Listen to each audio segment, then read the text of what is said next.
Hello, everyone. Welcome to Puzzle Wednesday. We're going to be playing a little bit of Pochi and Nyaa. This is a chain game where you don't really have to think about chain forms. Make little trees. It's pretty cool in that way. Very easy to get into.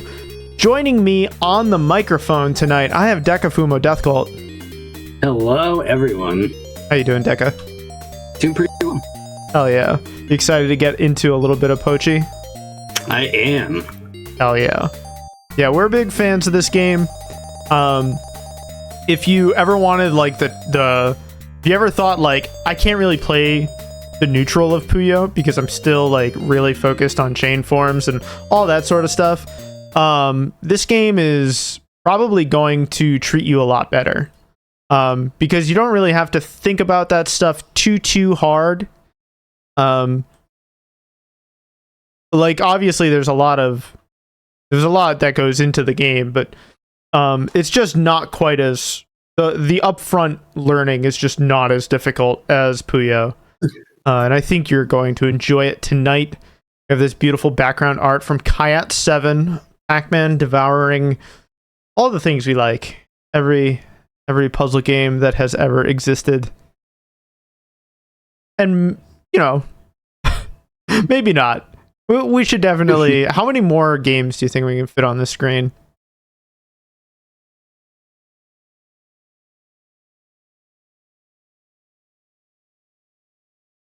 All right.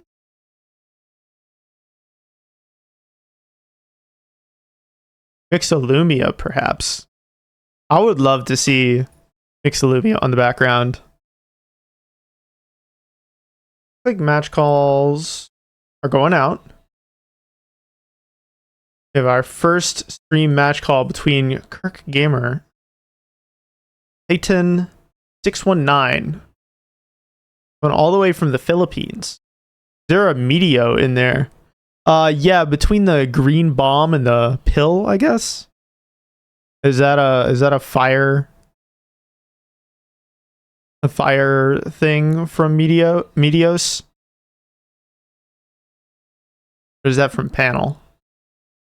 I'm very sleepy. There is a Mixolumia in his mouth. I literally... Incredible.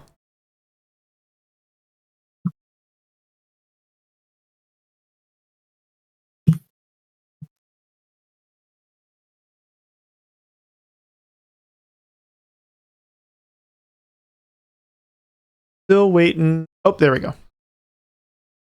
Hell yeah.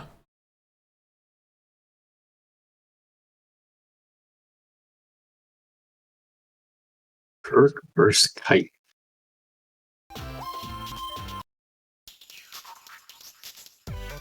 OBS, can you grab the game? Thank you. Okay. So, in this game, you got little pieces of cats and dogs, depending on what side you're on. And anytime you make T's or crosses or anything like that, you're going to increase the damage of your clear. You press up or C on the controller, and it will turn your piece into a crash gem that will explode your tree when it touches, just like that. Now, anytime your form like branches, it basically traces the whole length of your tree and then multiplies it. So, you see the shape on the left with Kirk. If he united those greens, it would be like, Big sorry, tech. it's all gone. It's already gone. I'm trying to talk about it. Stacking some early damage for Kirk here. Yeah, doing a little bit of poking and stuff like that. And, you know, if you stack really flat in this game, you'll get punished pretty severely. So instead, you want to make, like, really tall trees that poke all the way to the sky here. So Kirk's got this big long form on the left, right? This number 1. So when he clears this green, it's going to trace all the way down, all 6 of them. But because it's got, you know, a bunch of tails, it's going to multiply that by how many tails it has. Not exactly, but loosely. So keep that in mind when you're building your structures. Kirk has got a lot of gas. He just needs to find a way to get at it. Oh. That didn't quite go the way he maybe planned, but it's going to be enough. Mm-hmm. Wait, isn't there a cool damage calculator for this game? Yes, I'm pretty sure Leon built a damage calculator for this game, which you can see in the Fightcade lobby. Oh, it's in the lobby. That's cool. I will put it in the chat. Though I think, oh yeah, you can switch between Neo Geo, which is what we're playing tonight, and the PS2 rules. It's pretty weird to think of a Neo Geo game with like not a PS2 port. It's like a completely different version. I can't think of too many games that are like that. All right, Kirk's got this blue shape buried. Oh, he could have fired off both at the same time. He's thinking about doing it to these yellows and greens. Ooh, big hit. Yeah, and Chitin doesn't have any gas. To do now. Yeah. It's so difficult to dig yourself out of these sorts of situations. You can like refuse to die sometimes, but it's beyond just living. It's pretty difficult to actually get to your gas and like actually pummel your opponent with it. All right, Kirk, building a tree on the left side. Fighting. We're just sorting, putting the pieces down so far. No big deal. Why stress about it?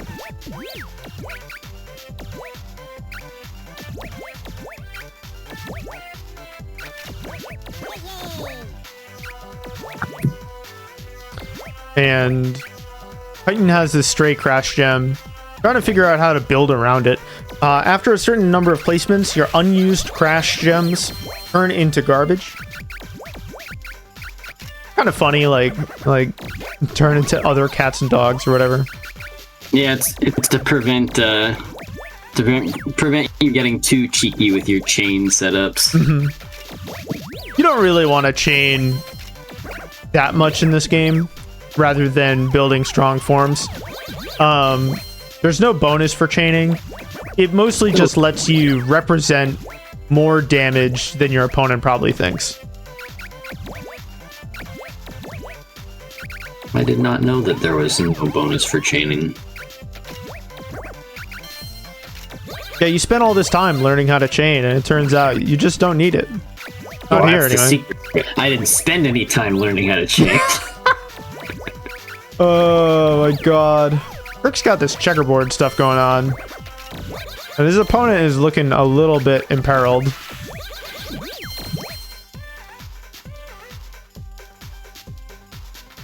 Alright, Kirk's now on match point.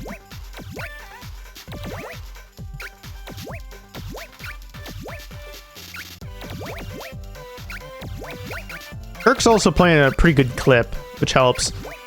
This game is really like if you enjoy holding down, this game might be for you. This game is definitely a material game. Yeah. You really want to be thinking a lot about, like, it's all about having stuff on your board to do things with, and playing fast is a big part of that. Smart counters, good forms, with that, but really, if you have stuff on your board to send, that's generally a good thing. Even if it's not necessarily the best, most optimal form. Two mediocre things is better than one nothing.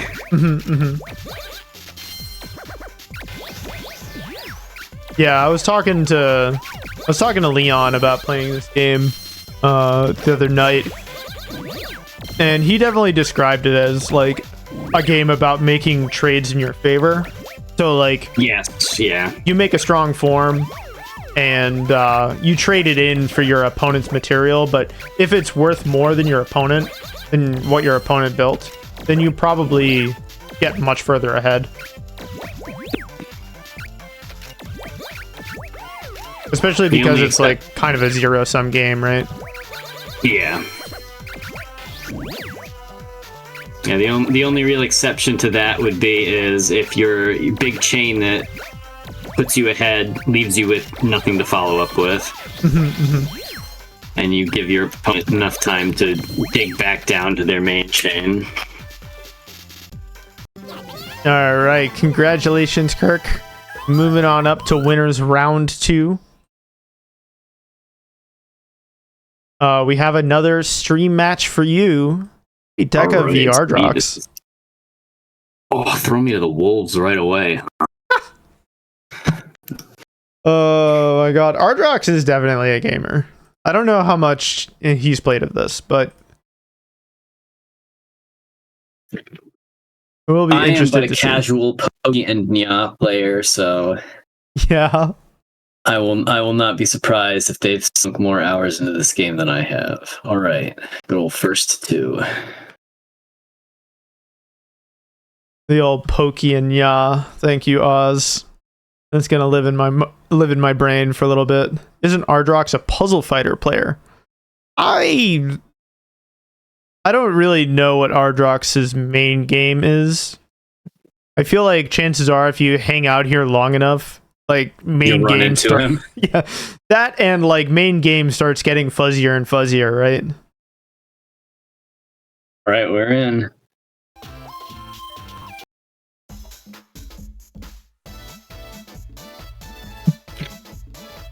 Incredible. I had never read that character dialogue before. That's just priceless, actually.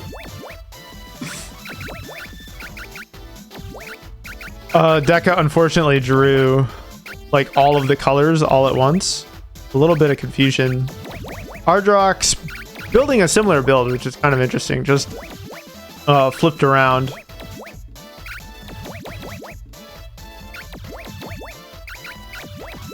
And you'll see that both Deka and Androx are avoiding column 4 for the most part.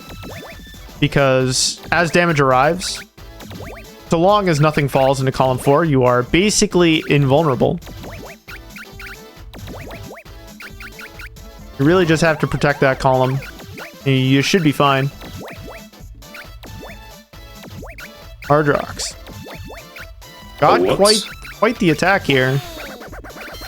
We're gonna chain into some more material. I don't know how much additional damage that would actually do.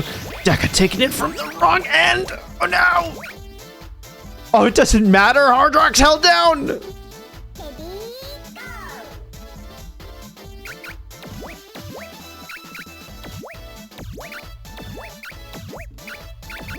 Yeah, it could happen to you, you know?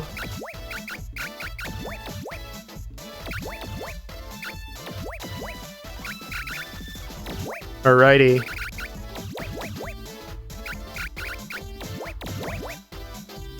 Androx, so Androx's shape has this nice big cup in the middle, right? So like leaving a shape like that allows you to tank a lot of damage and hopefully attack back. There isn't like an easy way for him to access this stuff if he takes too much. Deka thinking about playing some tanky Sendy. Oh yeah.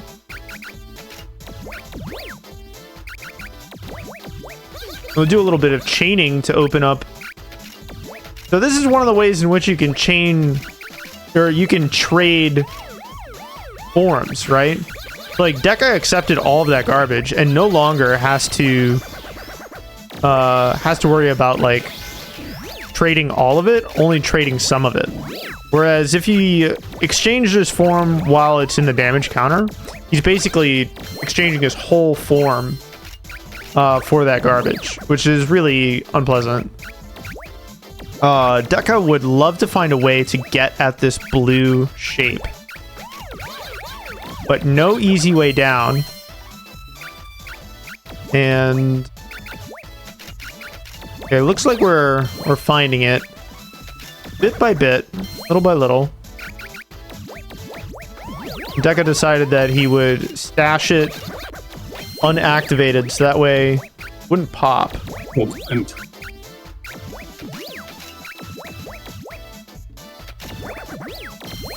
little bit of confusion with the old. So if you don't like pressing There's two different ways to switch your crash gem. You can either press up to change it into an attack dog, attack Yeah, cat. I keep pressing up to do like hard drop, but that's not a thing. Yep. And So I'm throwing myself off a little bit. you can also press C. I think I map up to a button in this. That way, since I play on a D-pad, sometimes I get crosstalk, like I might input up when I'm pressing left or right. And I find that a little awkward when I'm playing this game in particular. So I just map it to a button. If you play a game with hard drop in like any other puzzle games and you like accidentally misdrop like that, I encourage you to do something similar. When I started mapping up to a button, like my life changed. like I was much happier. Backwards. Up on like L1 is so good, yeah. That no life. I can't believe that CT. Okay, so chat. CT is one of our resident Said No enjoyers. And when he discovered that there was like no SOCD for Said No, and that we were just like holding a button to hold up, he was so upset. He's just like, I can't believe you're not actually like experiencing the gravity. Like, so funny. Oh my god. Deka's in a bit of peril. He would love to get at this yellow shape, but he has to find a way down. He's gonna do a little chaining in order to get at it. Oh, you do it again? Hell yeah. But Androx is ready. Manages to tank a lot of that. And Deka's board is much more amenable to making shapes, right? We're gonna see, and also Androx can't really use these reds as effectively.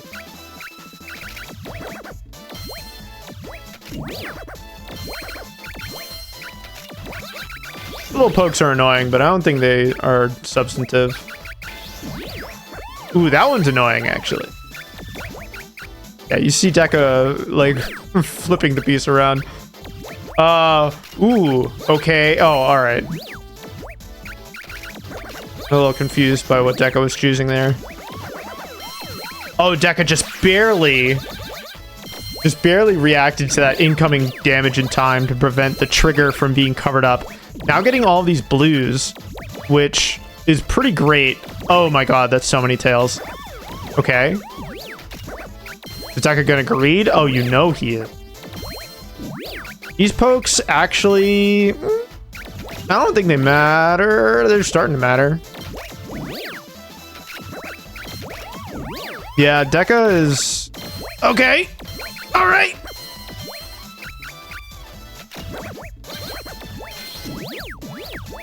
Okay.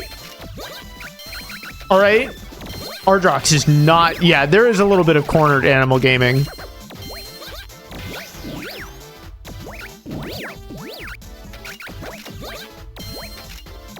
Not let me have it. Oh my god, Deka.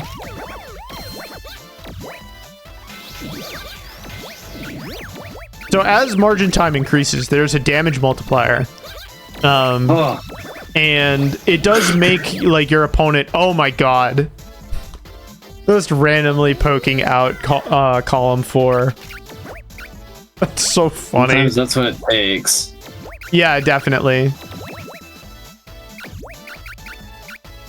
Yeah, that's one of the things about like saying I'm not going to die is you do have to defend column 4 with your life.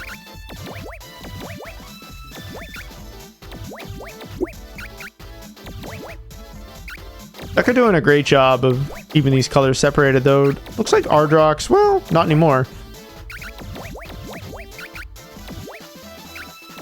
Androx had a slight lead. This blue shape is maybe a tail away from being like truly epic, but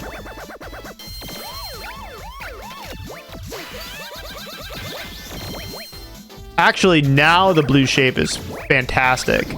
Deka just needs to find a way to get rid of this yellow piece. and replace it with a blue.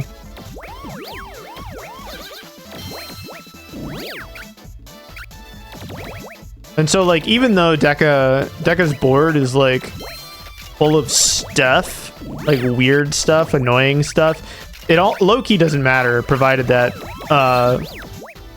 Deka does not taste any of this damage, and also pops this blue shape right here. Oh, hell yeah. Yeah, the damage in this game, you cannot let these attacks happen, like, unanswered. Oh, Deka didn't attack. Okay, all right. Okay, the yellow trigger is open. Oh, we're greeting? Why? Kill this man! Kill him dead!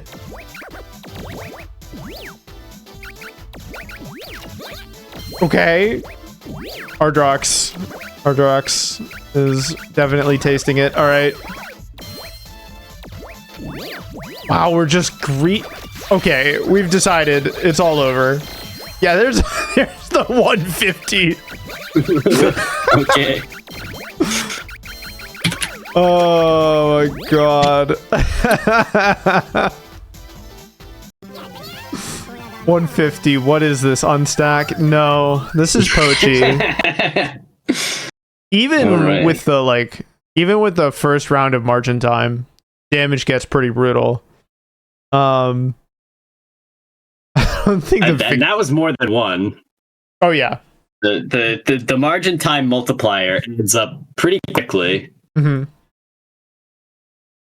The next is going to be me versus DigiDigi. A little FTQ.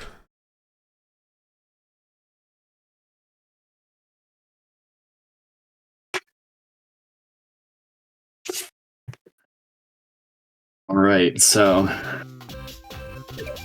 in the last week or so, my roommate, who manages the internet in our apartment, has reconfigured the router because he thinks that he forgot to set up this, like, I don't know how networking works, but there's some, like, automated port forwarding protocol stuff. Oh, UPnP? Maybe. That might be it. But apparently he hadn't set it up previously, and we're thinking that might be why all of these years I've had so much trouble connecting to people in Fightcade. That's pretty brutal. And so now he's fixed it, and I think the problem is gone. That's rad. I'm so happy for you. Yeah. Because I click accept match, and the match accepts now. It's amazing. It's not like a 50-50 gamble of, is it going to take 10 minutes for my match to connect?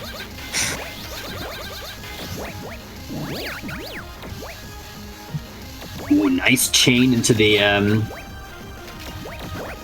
reds and the blues. This green form getting pretty hefty on Rattz's side. And this red also just one piece away from being very strong. Okay, Rat's gonna cash in the green a little early. Oh, just gonna go for the spike though. It's enough lines to get.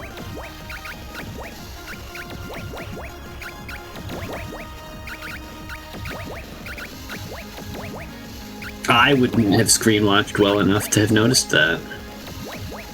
Because I'm too busy being a dirty greed person who goes for unadvisable extensions.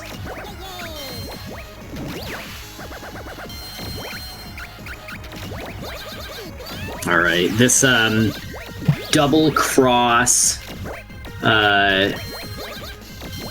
form is something you will be seeing a lot of as the night goes on.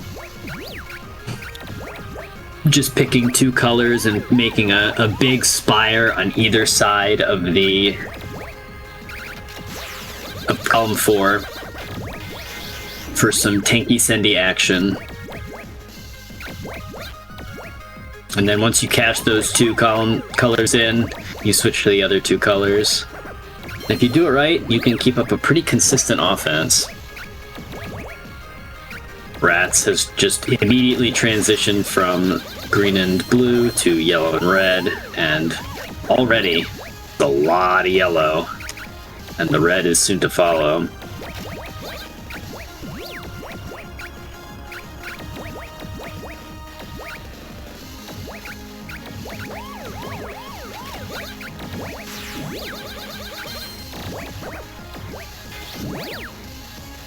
Ooh, the chain into the red. 60 is a lot. I get enough. So game 1 is going to go to Ratttz. Mind if I do a little win switch? And red card.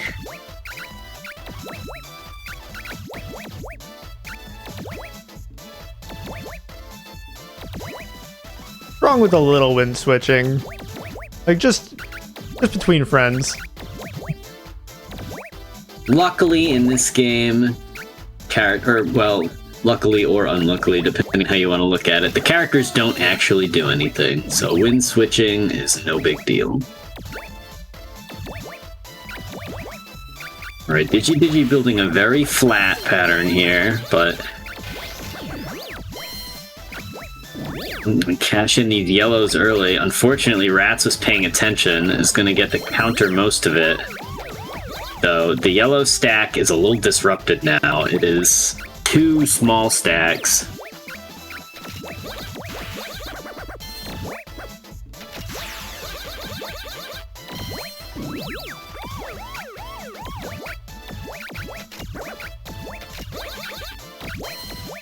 Okay, Rat's gonna pop that first batch of yellows.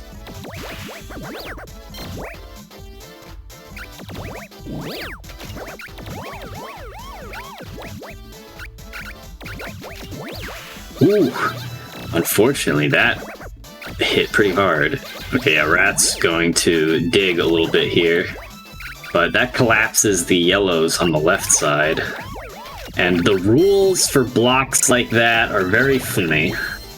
It's very hard to know how the game is going to read that tail.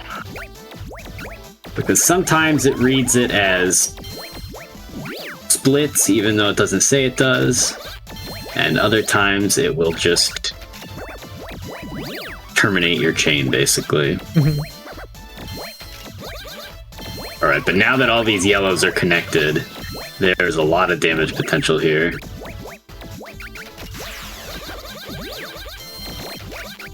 Every yellow that gets added to this is over the damage. Okay, that's 125, so that's going to be the round for sure. 22 in that yellow chain. With 5 splits. I love the chain, the like form stats. It's, like, kind of neat. Yeah. It's a lot more, it tells you a lot more than just score, which is really nice. Ooh. Very well-timed hit from DigiDigi.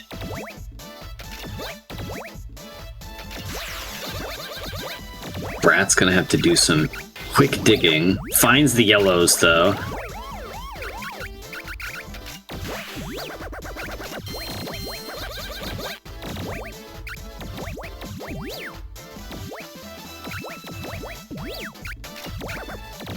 Oh, almost a perfect offset.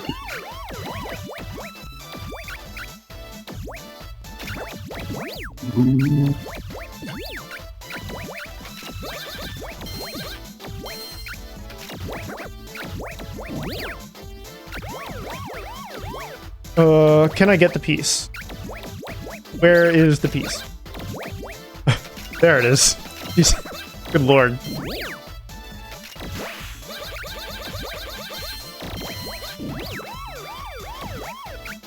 Finally get the red. Yeah, Cash just like it all in for, I think it was like 120. Is it 40 at a time that can fall? I think so. That's about right.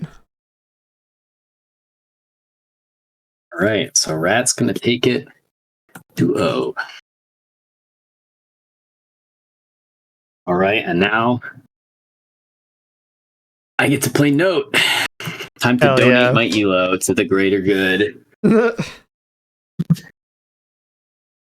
I have not played Note in this. Though, my He's understanding got of... that, what was it, Endo Fun? He's got the Endo Fun power up. Yeah, it's true. Yeah, if you know Indoor Fun, that makes you a pretty... that makes you a pretty powerful puzzle gamer.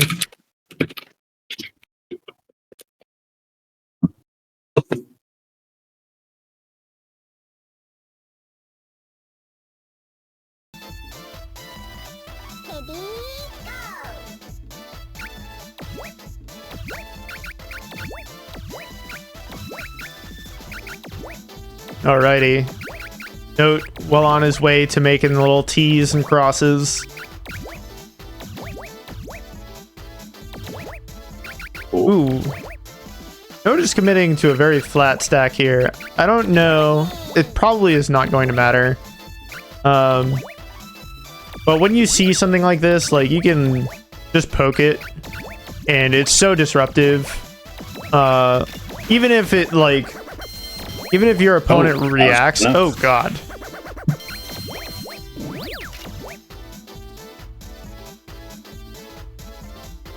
Once your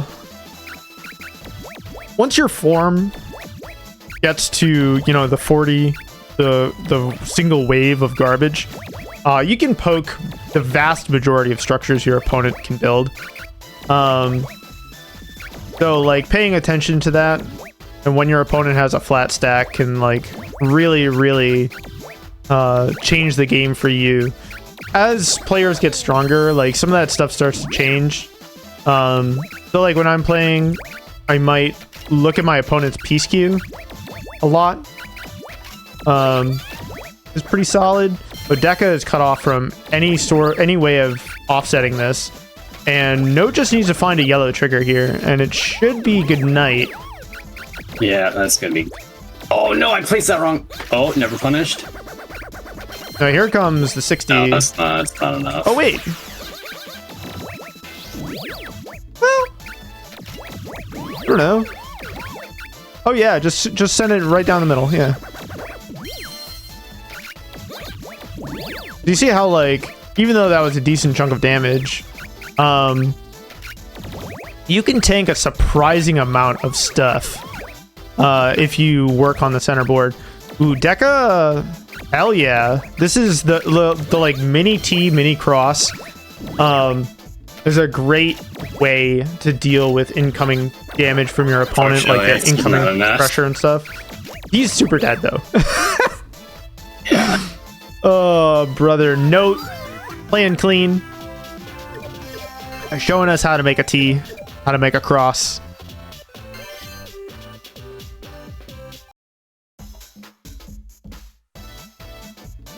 Gumdrops, huh? I'd like a gumdrop. You know?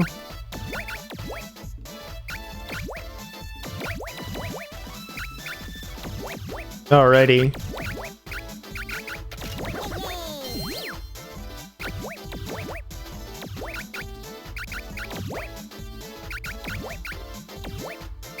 Alright. Looks like Note's building up the funny teas. Deka has been disrupted by this one piece of garbage in, like, the most annoying way. A little susceptible to being poked, but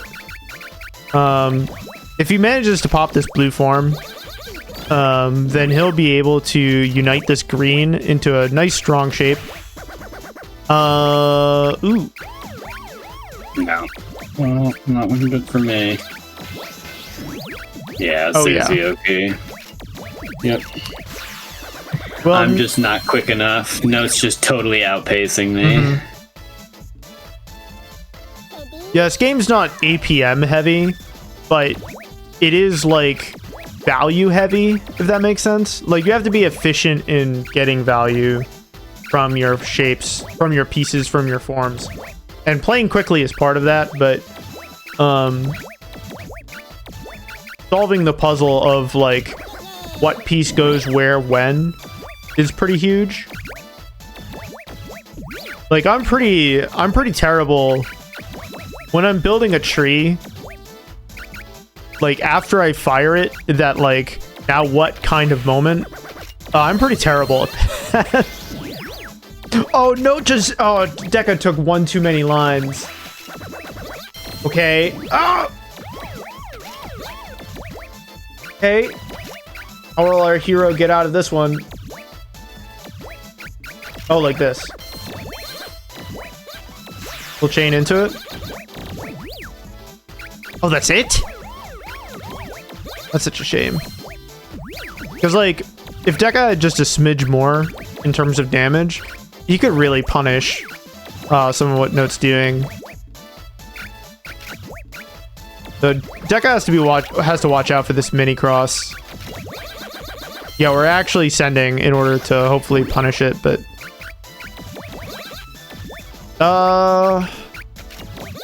okay, so if Note can get like a bunch of reds across columns 3 through 5 and then pop the yellow, he'd be able to unite all the red into one big shape, which would be pretty cool. He's gonna pop the form instead, which I don't disagree with. He's just gonna kill me, yeah. I'm just dead. Well, you could do some cornered animal gaming, but... No, he just got me outright. Oh, Food games, no. GG's. Congratulations, Note. Advancing to winners round 3, winner semis versus Leon, who I don't want to mince words. Leon is definitely poised to take this bracket. Yeah. Well, if you're dedicated enough to come up with a damage calculator, then you're probably invested. I actually still don't have my solo 1cc, which I'm a little embarrassed about. All right, so next up is going to be me versus Oz in winter semis. We're already in game. Oh wow. Okay. Yeah, I know. We're zooming. Speedrun 1cc in the bracket.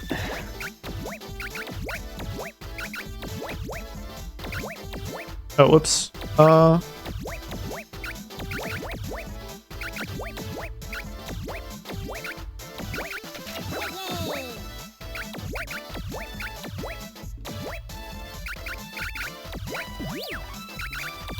I guess we'll do this. Looks like a little bit of misdrop there with the reds.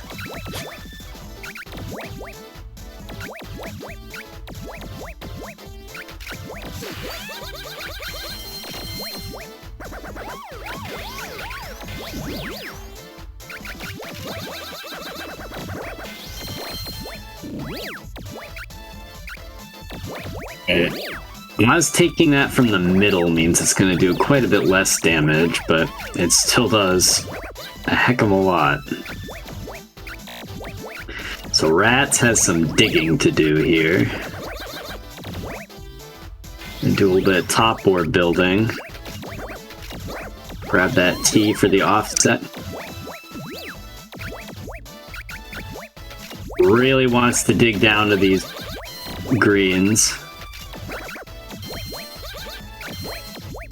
Oh, doesn't quite reach. It loses out on one link in the greens, but I think getting them and having that dig hit is the real prerogative here.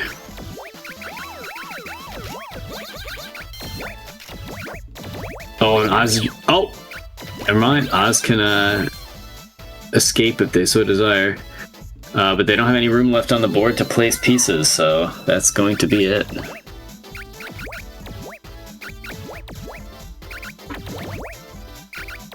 Where's the round count? Oh, it's the stars. Okay. Yeah.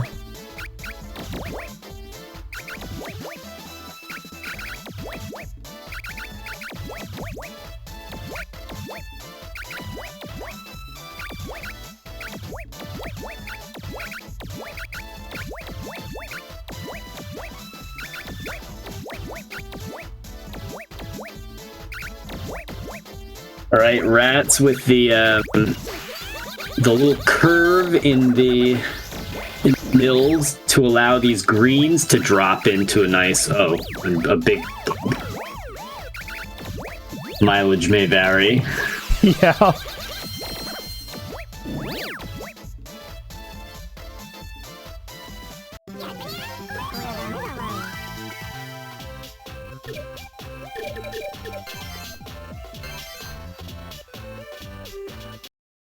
Interestingly enough, after building your little pattern, the best place to take that was actually the bottom right. Incredible.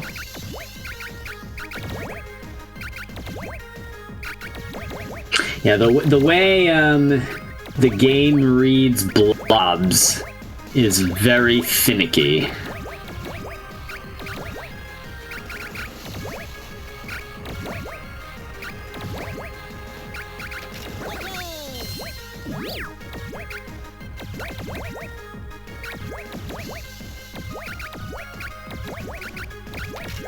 Oh, whoops.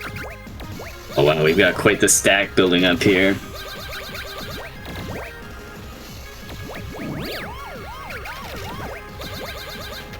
Right, Ratttz very nicely slotting the blues in after clearing out the pattern. And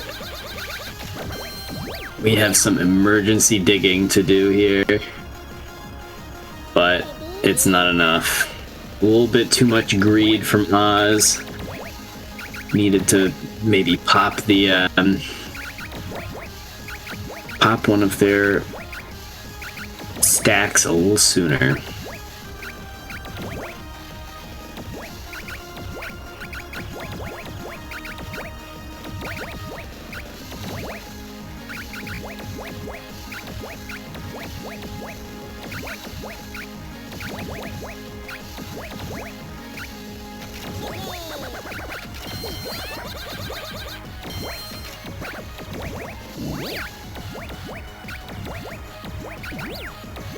Rattz's stack a little bit more efficient than Oz there.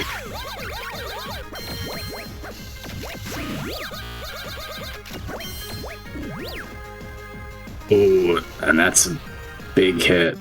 Oh, it's just enough. Yep. Quick 2-0 and a handshake. Yeah, sometimes, like, the amount of Oki that you get from...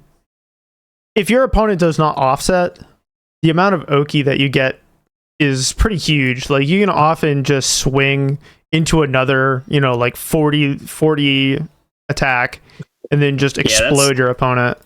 That's why it's so important to build a stack that can receive damage, because you get so much mileage out of just tanking a hit and then sending. Yep. Especially if you build your stacks sufficiently high and wide in a couple of columns, you can eat like half the damage because there's no ghost row. I don't think there is a ghost row. In fact, the ghost row in this game is really funny in terms of how much you can actually stash up there. Though garbage does also land there, so it is like not guaranteed. We're heading on over to winner's semis with Leon and Note. Boy. This bracket, we're really speedrunning it tonight. I'm quite happy about this because I gotta prepare dinner.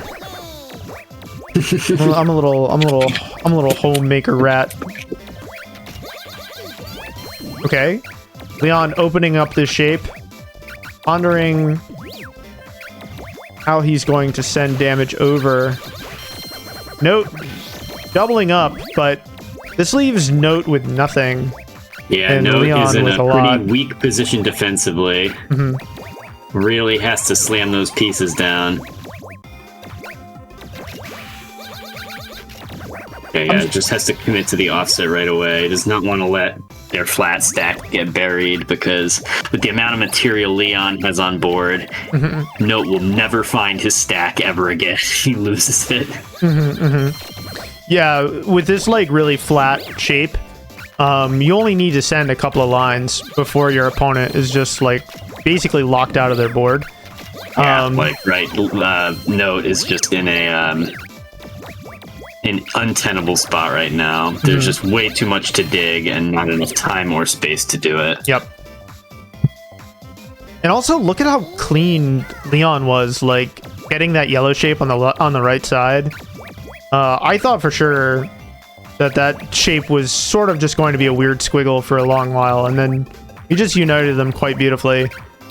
Not doing this cool thing where, like, the yellow drops down into the other shape. I kind of dig that. Big fan. Okay, we're building a tall... Oh, we're actually moving the yellow over. So that way we can maybe dump some blues into column 6. Okay. Note going to match the swing. We do have an unfortunate loop. Yeah, how does the loop pan out? I think it only counts as a single tail. Like, it eats both of them. Oh, Leon. Oh, good God. I didn't even see. What is this monster you're cooking up over here?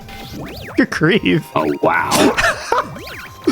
I'm just like, I'm looking at all this stuff on notes board and I'm like, wow, that was pretty effective. Leon's probably out of gas. Look over. This giant shape left over. Oh my God. Leon.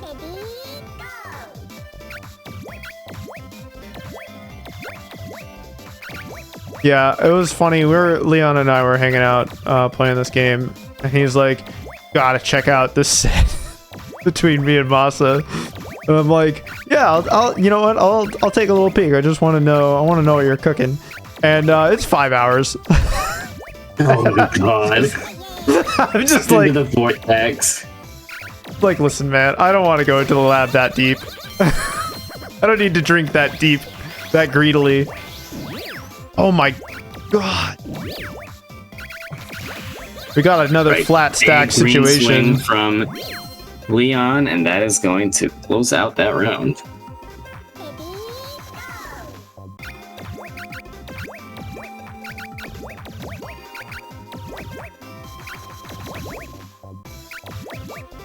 Alrighty.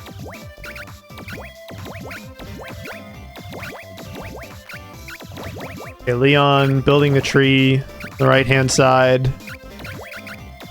He's doing Not something... for lack of trying on the left-hand side, you're just not getting any greens. Yeah, so he's looking to build, like, this H shape. Which, you read his, like, manifesto on this game, is pretty strong, turns out. So Note is just barely... Oh, no! Okay. We're gonna chain into this green this way. We reopen it, and then it's immediately closed. No dogs allowed.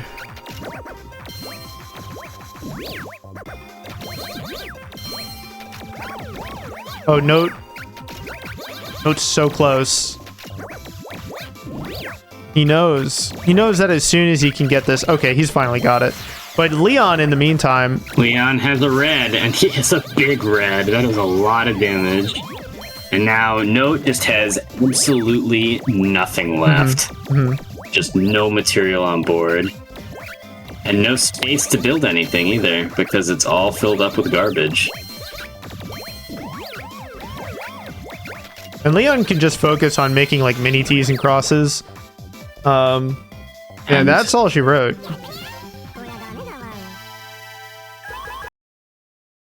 Congratulations.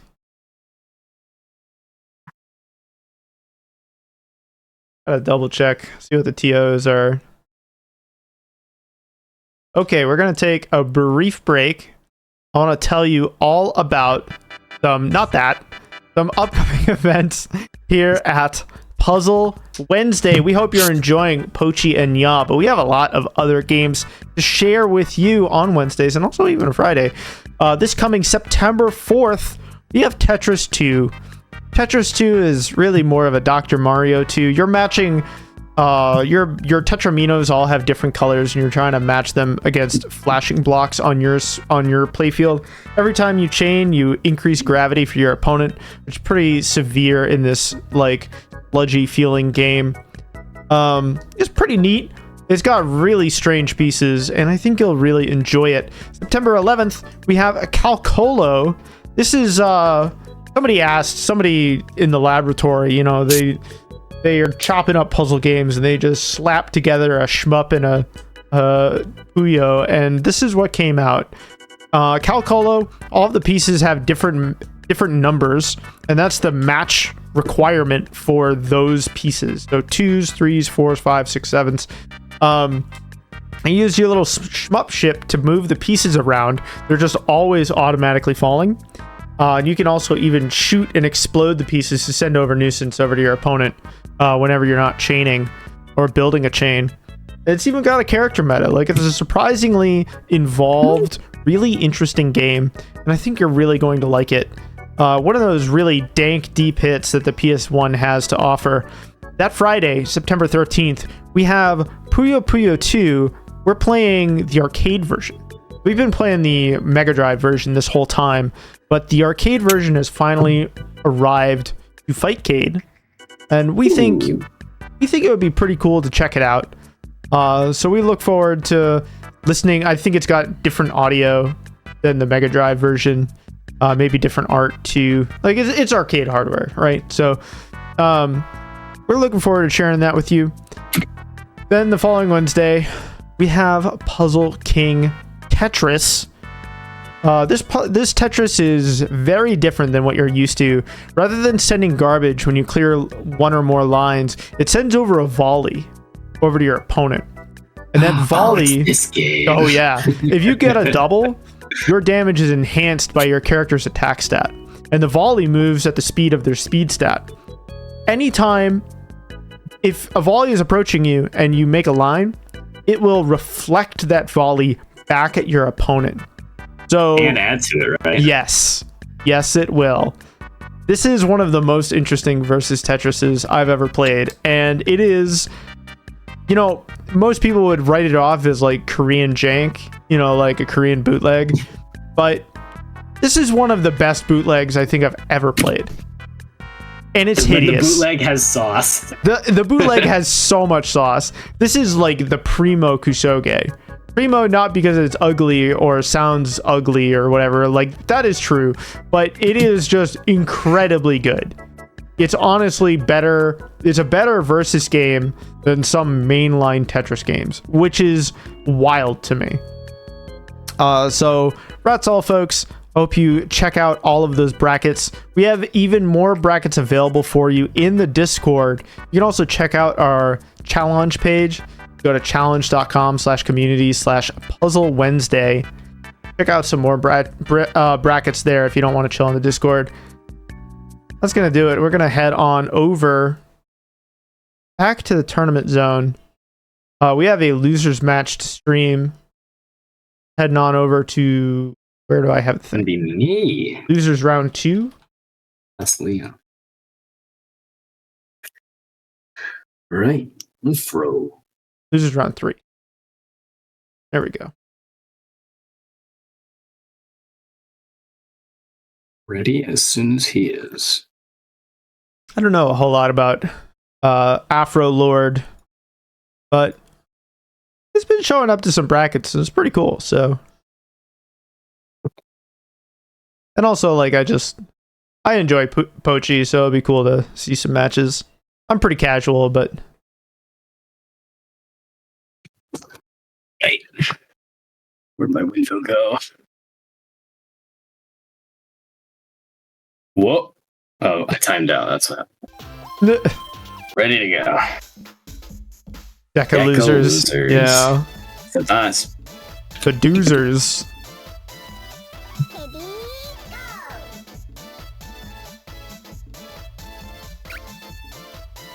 Oh, are we good? Oh, looks like we got control here. Is your opponent's buttons not mapped?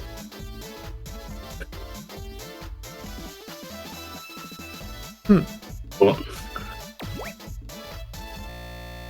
Oh. I got bees. Yeah, they closed the game. Ruh-roh. Oh, what if I gambled? Who will paw their way to victory?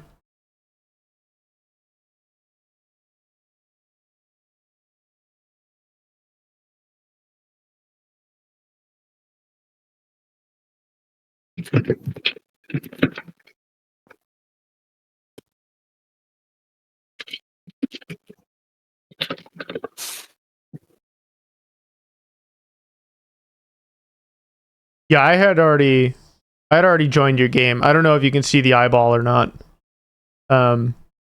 If you hit tab, it will actually change. It'll actually hide the match overlay in the eyeball. So just be mindful of that.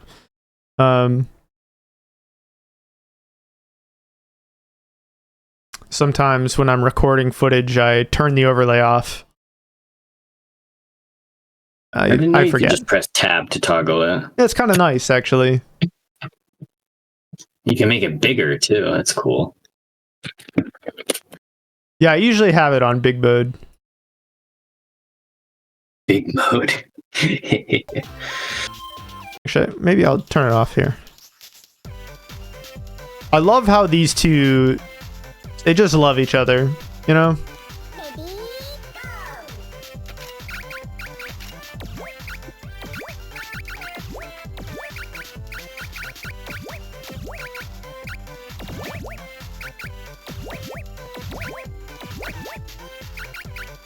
And a bear and a ghost.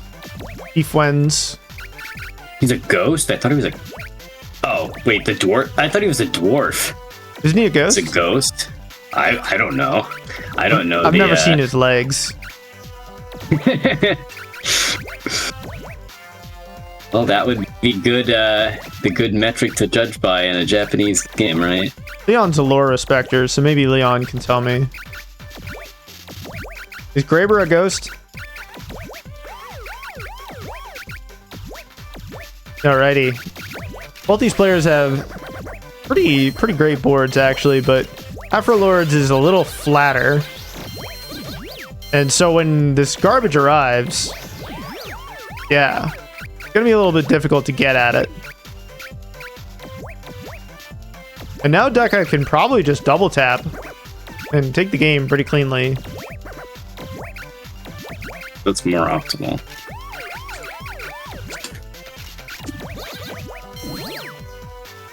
Do a little harassment.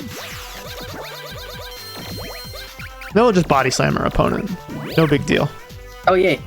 Wait, is that brown thing not a shoe? Oh, it is a shoe. Poking out? Maybe? I need a lore update. Is Graber a ghost? Pochi and lore. Pochi and lore? Incredible.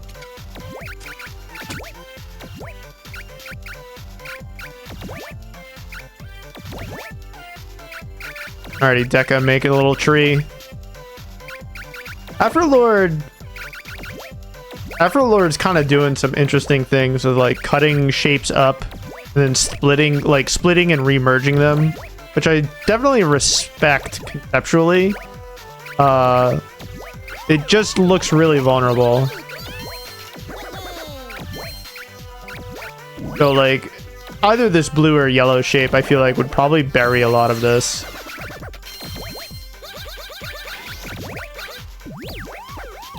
And now this red shape for Afro Lord. Well, actually, if popping these greens would probably do some work towards opening them up. But Deka has great access to all of these blues. This incoming garbage is a little awkward, so Deka is actually going to offset it instead.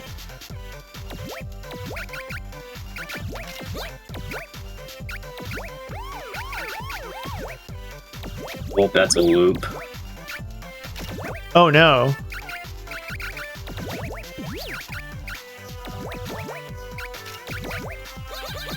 this work? 105? It doesn't even matter. Whatever it did, it worked. Huge numbers.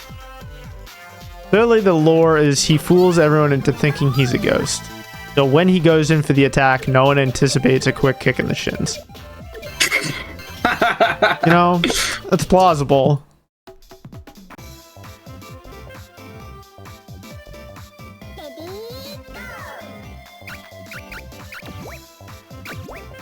Alrighty. We're making little teas, making little trees, doing all that good stuff.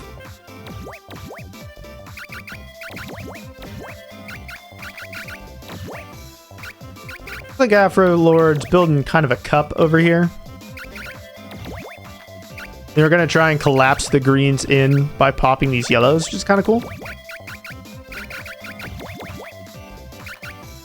Oh, hell yeah. I love the shape of the blues, actually.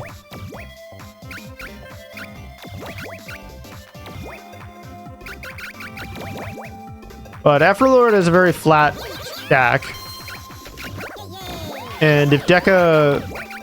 Well, Deka's already received it, so... And has plenty of room to keep building. So, what if we just greeted? Like, it doesn't matter. None of this matters. Just greed. No big deal. Maybe it does matter. It's starting to matter.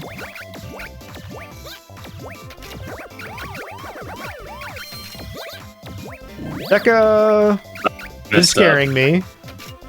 I forgot Deka how the pieces rotate. terrifying me. It don't matter. I was like expecting a kick and it didn't work how I thought it was going to. None of this matters. True.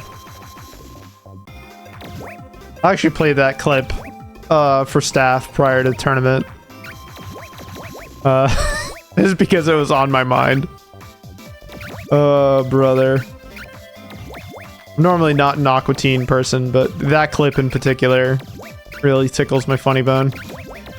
Alright, Deka's got the multi-tree situation going on here. Or kind of interweaved in a funny way. Afro Lord's definitely playing it like a pretty good clip.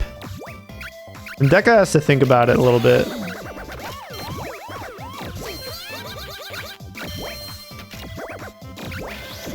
But it looks like Deka gets a little bit more out of his shapes, maybe? I just needs to reunite some of these stragglers, and that would be pretty much golden. Oh yeah. Now we're cooking.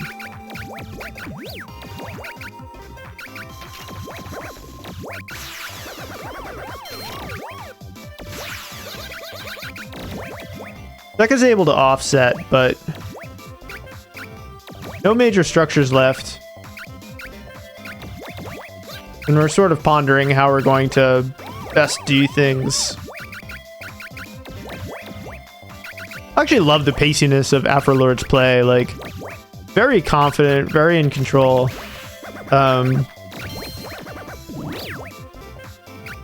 It's kind of interesting how these players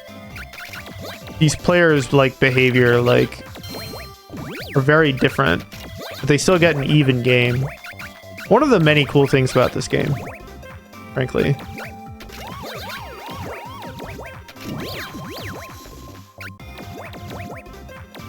Okay. Deka sending over the big attack, and Afro Lord's board is nice and flat, so we're going to double up on this Aiky and rush our opponent.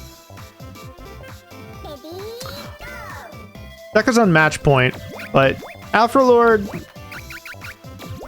don't count him out. I certainly have been enjoying watching him play. Plays in a different way than I would expect.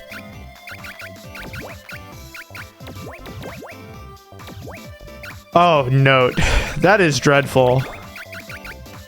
That caught... I'm gonna have to read this for the VOD. Note says, doubling up on Aiky. We call that okie dokie. That causes me so much pain. Like, I actually feel physically ill.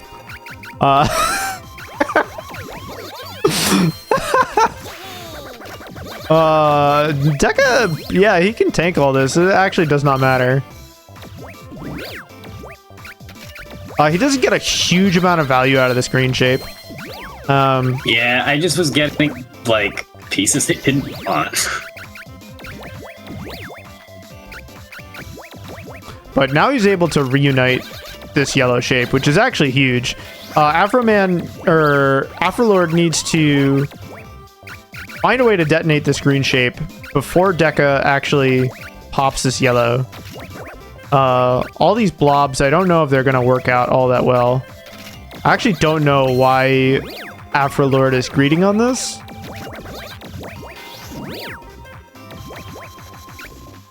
And Deka has no yellows. Okay, there's one in the queue now. I guess Deka would like to offset the green structure. We have 88 rolling in. And Deka taking the game. If you see the color in the queue, just read. None of you are free from sin. All right? Like, none of you. Ain't none of you free from sin. You need to stop, all of you. That is not okay. Tell your loved ones, just say no to greed. Oh, you're on the hot seat, Deka. I'm still. It is Deka losers. Boy, against Oz. It's really funny looking at the damage calculator, because if you like draw a rectangle, where you take the rectangle matters. I don't think that matters in the PS2 version. But here in Neo Geo Land, it does. Matters more. Oh, that's funny. Wow. That's wild. Oh, it was like blobs at the root of your shape, I think, is Neo Geo only. Like, blobs and loops have different rules in Neo Geo.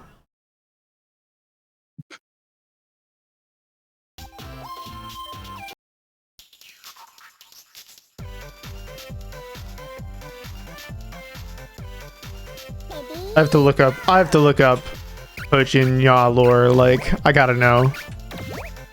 Post haste. Okay, he's a ghost. I knew it. He is a ghost. The spirit of a hero who was active 300 years ago. A character of the same name appears in Monogatari for iMode mobile phones. That's great. I didn't need that detail, but...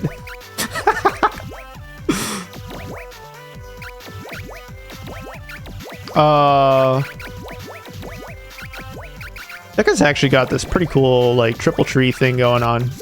Yeah, I appreciate it. We got a good poke. Ooh. Wow. So Oz took that shape in, like, the worst way, and it still didn't even matter, the amount of value on it. Dumpstering his opponent.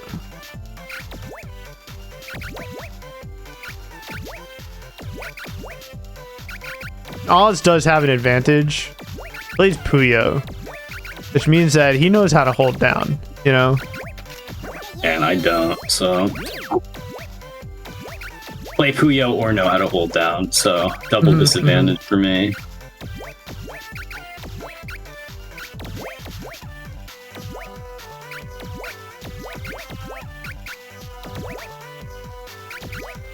Yeah, Oz is actually quite far ahead in material here.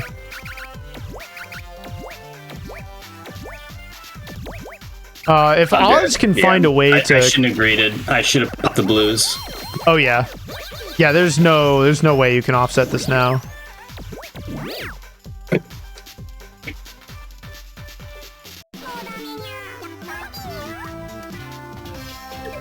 Yes, note. Sometimes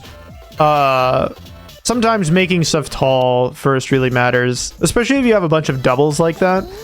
I actually feel like your first two additional tails matter way more than all of the other ones for the most part. So, like, you really should not necessarily sweat making, like, a really dense network of tails and roots at the bottom. Just slam the pieces, feel happy, do great, be free, and I think you'll enjoy Pochi and Nyaa, you know? It's just that simple.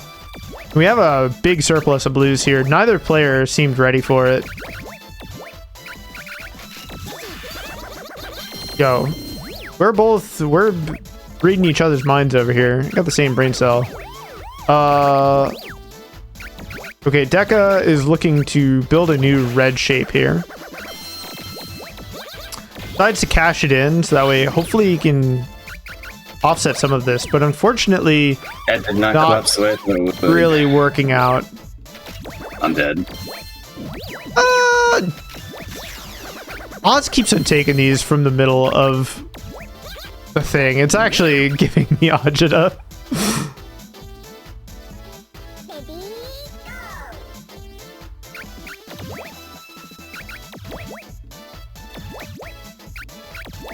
Alright, we got the same brain cell. Playing the video game. Deka... Actually, Oz has got a really flat and vulnerable board here. He's actually caching some of this stuff in order to hopefully change that. But the damage rolling in for Deka is pretty inconsequential.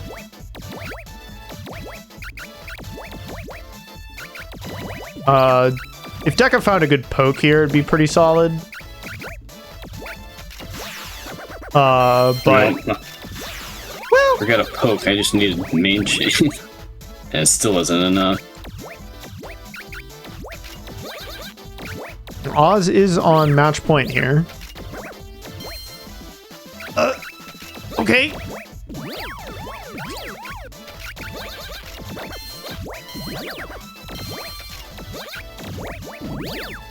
Now we can enter into maybe some cornered animal gaming.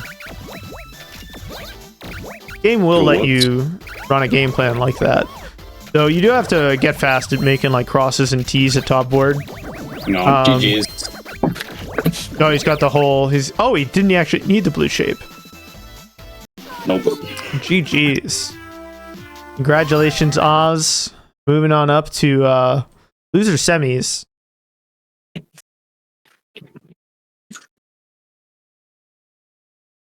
We're actually hopping on over to winners finals.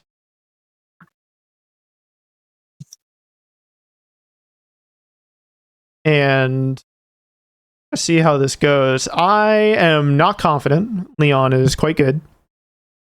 I have not been training. Leon has been training, writing the documentation. You know, he's quite the gamer. We're hopping. We're already in match. Leon's a real one, yeah. Every game that I've played Leon in, he's actually stronger than me, which is a little scary.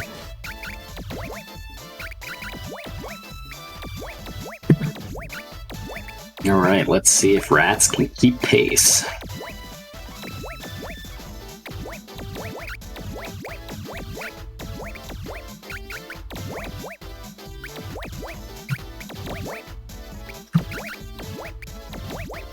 Okay.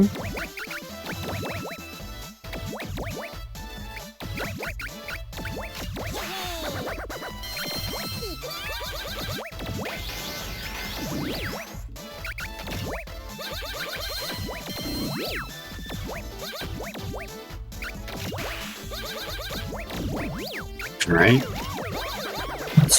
Oh, that's many.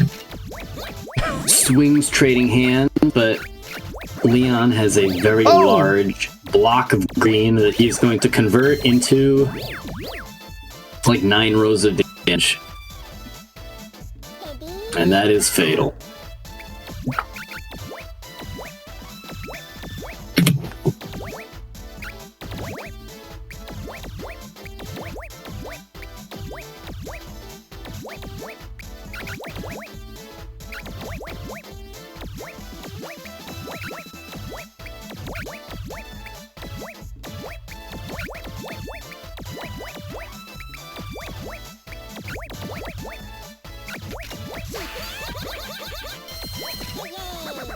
All right, both players with very efficient builds. Leon with his iconic...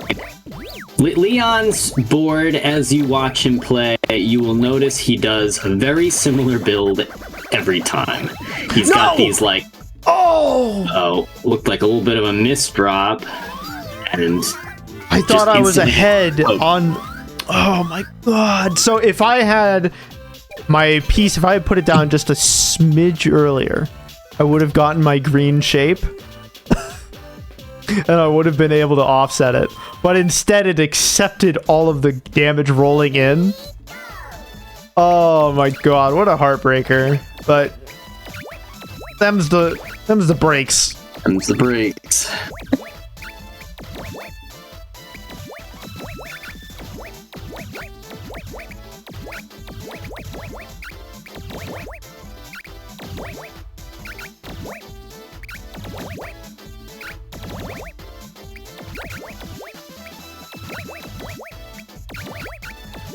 Leon with a very flat board right now. And a very high column 4 as well. Ooh. Has access to every color on the board though, so it'd be very hard to poke him out with a surprise shot. Alright. This build, Leon's side, very safe, gives lots of extra damage and also lots of access to the pieces. Okay, Ratttz is gonna do a little bit more damage, but Ratttz has far fewer pieces on board in terms of material. And so let's see how Leon is going to do with these reds. Ooh, and that poke is basically fatal. Yeah. A little bit less of a poke and more of a swing at that point.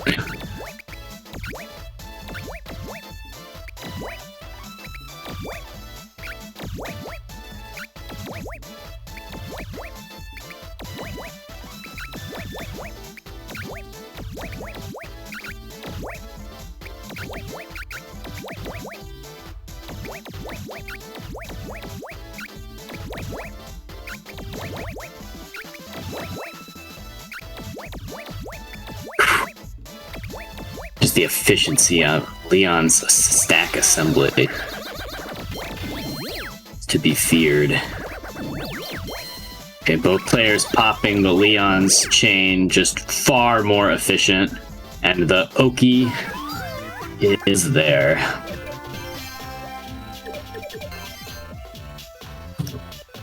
Pochi peace drop ASMR goes hard.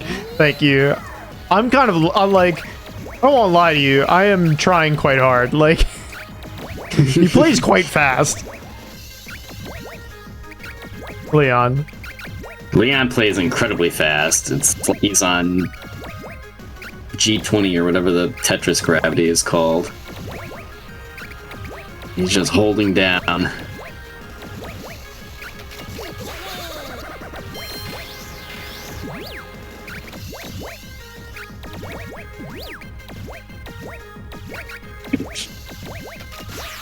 Two things that make Leon's stack building extraordinarily frightening is that A, his two main chains are always very efficient in terms of number of tails, and B, he's incredibly hard to hit first because somehow he gets all four colors connected really well.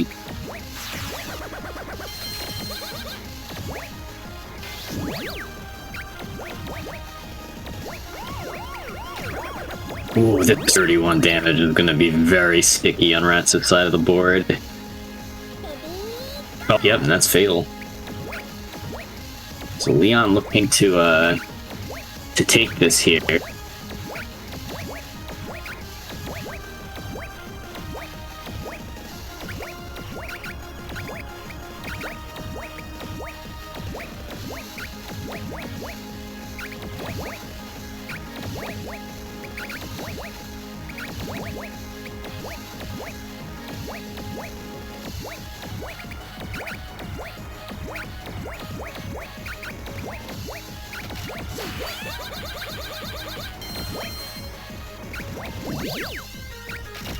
First one's gonna come from Ratttz, but Leon knows the yellows are on deck was probably counted those lines. The absolute madman, and that's gonna be it. Oh. Yeah. Yep. I actually, like, it's gonna take me to go back in the lab for quite some time, I feel like, in order to even come close.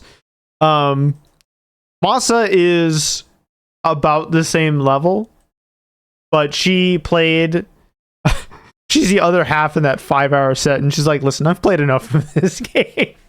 I don't need to play in bracket. And you know, I sympathize for sure. Valid. Are we playing? We're watching Note the Kirk in Kirk. Losers round 4. Some Puzzle Wednesday staff members. And who tends to work more behind the scenes. And we could not keep this operation running without them. That's true.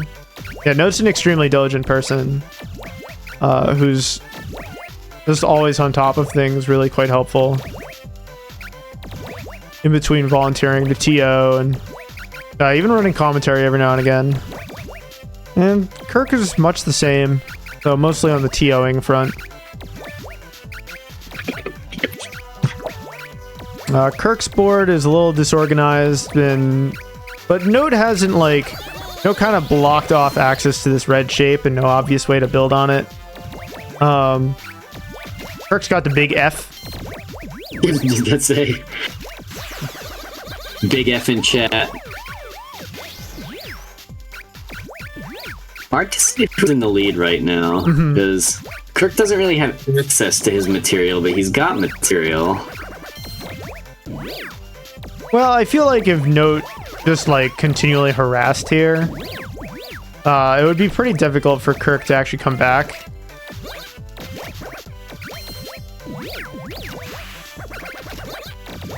Oh, is this enough? It's not lethal, but, like, look at the shape that Note is building. This green structure is definitely lethal. Yeah. Yeah, you can't offset 30. You can't offset 30, and you can't take that many lines.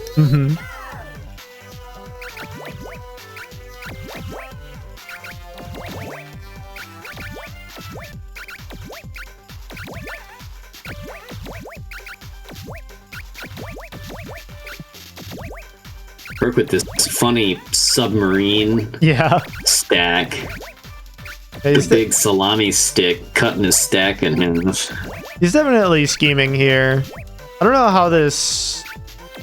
Okay, I'm beginning to pick up what he's putting down. Oh, I like it. Yeah. Unfortunately, he's gonna have to cash in a little early. I do like the extra blue, but it's gonna lose the trade. And Note is so up on material right now. Oh yeah, definitely.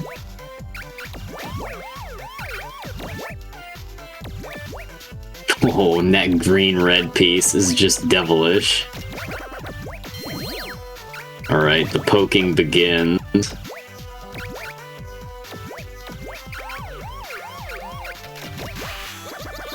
Oh, and he's actually going to spend both of them.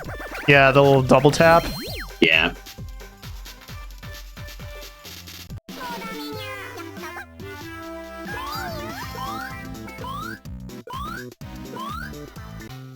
Note taking the first game pretty cleanly. The Doki, yeah, thank you. I wonder. Oh, the thing sticking out is his sword. It's not a shoe. Oh, it sure is. I was tricked. Bamboozled. A fiendish trick by a ghost. An illusion, an elaborate ruse. Ooh, Kirk has a pretty good poke here. If he pops these greens, well, Note would be ready. Yeah, Note's got those greens on deck. Plenty of greens on deck. Kirk's building a blob over here. If you put a little tail onto a blob, This version of the game lets you cheat like a bunch of tails that way. It's kind of cool.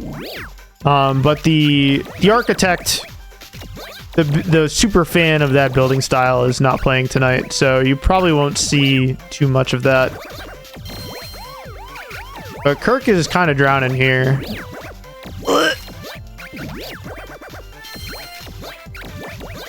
Ooh, chaining through the garbage. Not a bad idea. Unfortunately, it only can get to you so far. Yeah, without building any... that piece the wrong way. Without building any mini crosses or mini T's, it's pretty difficult to get out of this, like, death spiral situation. If you're uncomfortable building, like, a mini cross at top board, your opponent may simply murder you. Yeah. You cannot build, like, you cannot clear fast enough to not get just, like, more buried. If you don't have any space on your where you still have to optimize a little bit.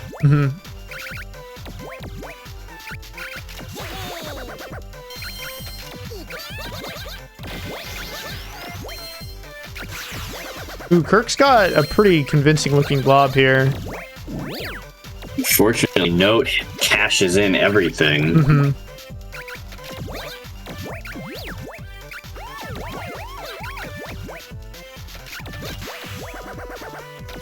And Note looking to be in control of this game, keeping that green shape locked down. Whoa, a little bit of a misrotate there from Kirk, I think. Trying to play a little too quickly. Note scheming on opening up this blue shape. Oh, actually, we're cashing it in. Oh, but it's just so much stronger than what Kirk had on board. The green blob, not the big green monster he maybe wanted it to be. Ooh, but this is pretty nice. Okay, never mind. It's freed up immediately.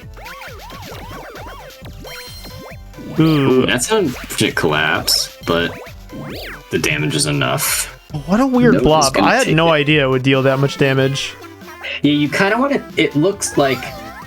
Every once in a while when I see an interesting build, I like pop open the damage calculator and sketch it out real quick. And where you take them has a huge impact on how much damage you send. Yeah, you know how when I said that the way Oz takes some shapes gives me massive agita? Yeah, because you can definitely nuke your damage as well. Especially if you have like a really tall shape and then you take it from the middle. It can be pretty rough. Though, like, again, provided you have two or three tails and a couple of pieces, you're dealing like 20, 30, no problem. So that's usually enough to protect yourself or... send enough lines to cover up a flat board.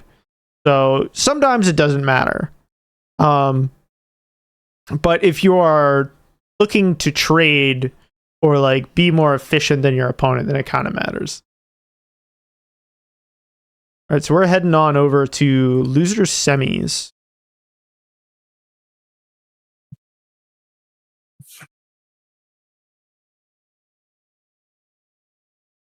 Note and Oz. The two people who put me in losers and then kicked me out. Note has been wanting to play as the cat this entire time. I love how you have these avatars, right? The characters in the story, but you also have the cat and the dog up there. I thought they were also pressing buttons sometimes too. Guess they're just kind of chilling today, but...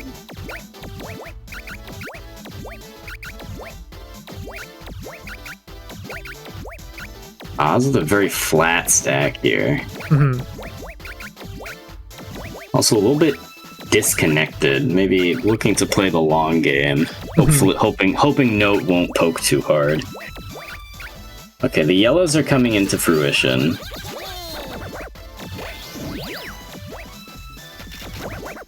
Yeah, if Oz had been able to pop that green structure unopposed, probably would have been fine. Yeah, taking a structure from the middle like that, Oz might have gotten like 40% more damage had he taken he'd gone for a clear and then taken that from the top. But Well, I it's mean, a hard like, call to make. if it buries Note's board, right? Like, Yeah, if it buries Note's board, you've achieved your goal either way.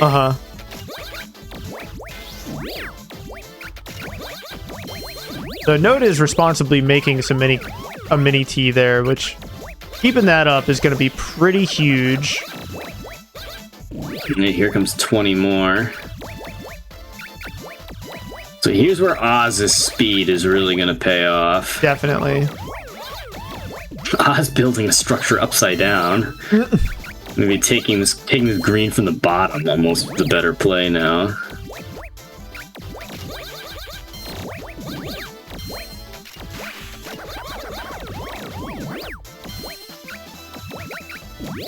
Okay. Okay, Note has no material on board. Yeah, look at all, like, even these dregs, like this chaff from Oz is still actually surprisingly valuable.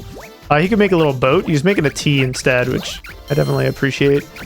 A little bit of damage rolling in. Oz would love to find a green to sort of eject, like reconnect this yellow shape, but I guess he's just decided to hammer his opponent, and it definitely worked out.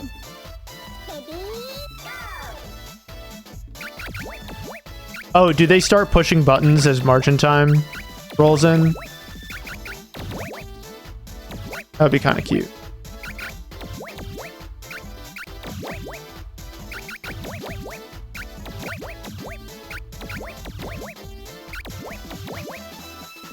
Both players making the flat stack.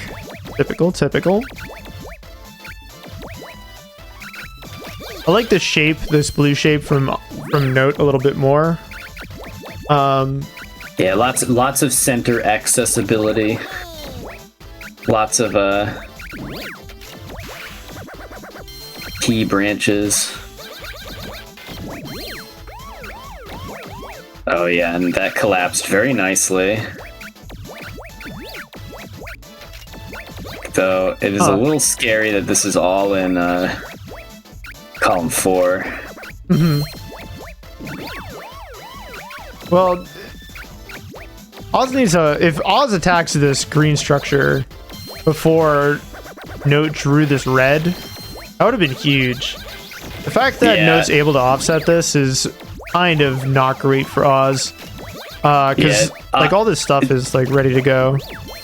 Oz definitely missing out on a chance to strike while the iron was hot.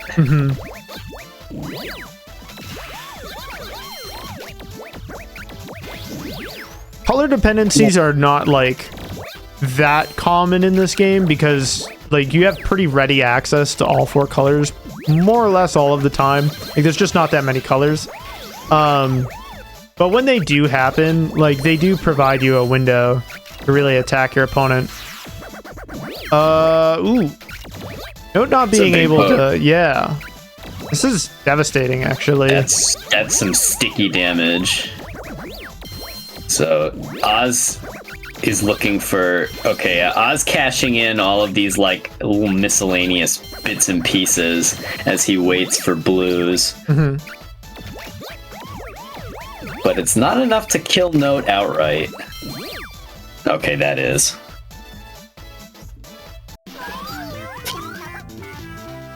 Typical flat stacker. All right. Yeah, Oz is actually when we were talking about like wounded animal gameplay, Oz actually does demonstrate what that looks like pretty well. Because like even if Oz's like opening boards are a little disorganized or a little bit confused, it actually literally does not matter because of his ability to like continually represent pressure by making small crosses and T's in the mid game. Which is one of many things I really dig about this game, is that like it has a bunch of different aspects to it. that There's extend definitely beyond. like offense and defense are definitely Yeah. different skills. Like there is an art to short chain building.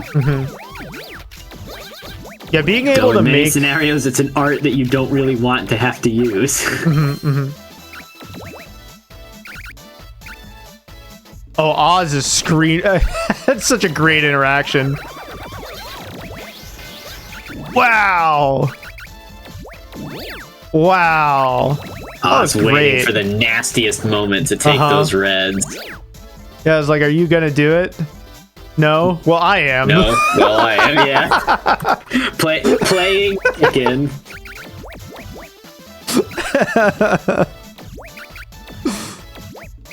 Oh, brother.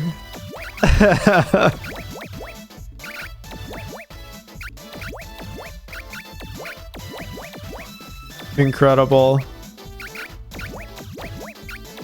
Oz definitely not afraid to like just bury his stack either. Which is kind of interesting. Whatever Note's doing terrifies me. Okay, he's cleaned it up a little bit, but I was a little spooked for a second. Okay. That's betting everything on this green shape, but Oz's green shape is a little bit better. It's terrifying. Yeah, a little bit scary. Yeah, Note is trying to respect when Oz has a green piece. Like, yeah. Okay. Oz only won by 18, so not too bad for Note. But this is a little bit more damage than you'd probably want to see on your board.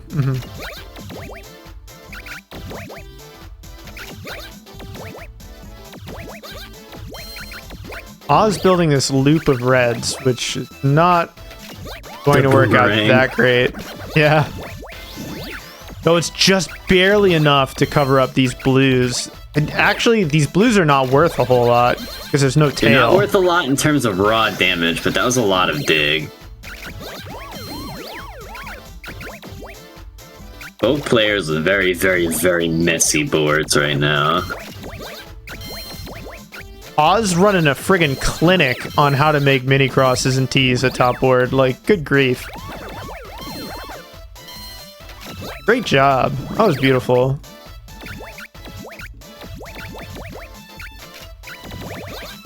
Okay. Alright, what's the plan from here?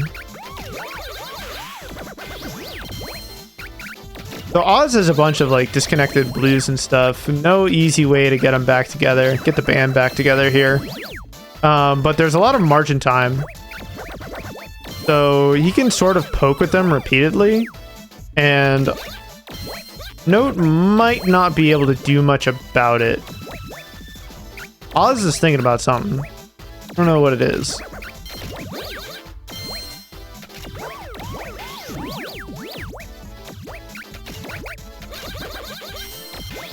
Oh my god.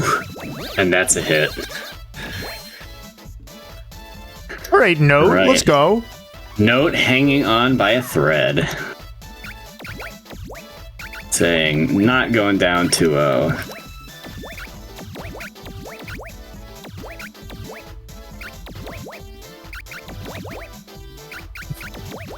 Alright, big yellow shapes rolling in. Alright, recentering it.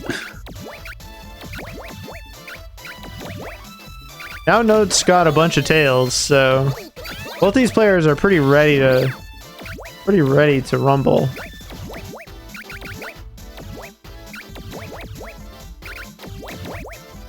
This build from Oz is very interesting. Yeah.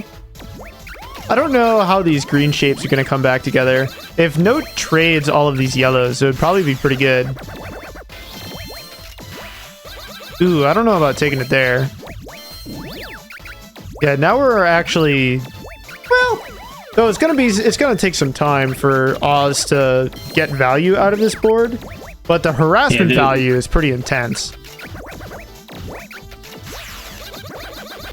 Because he can just sort of keep pressing and Note just sort of has to take it.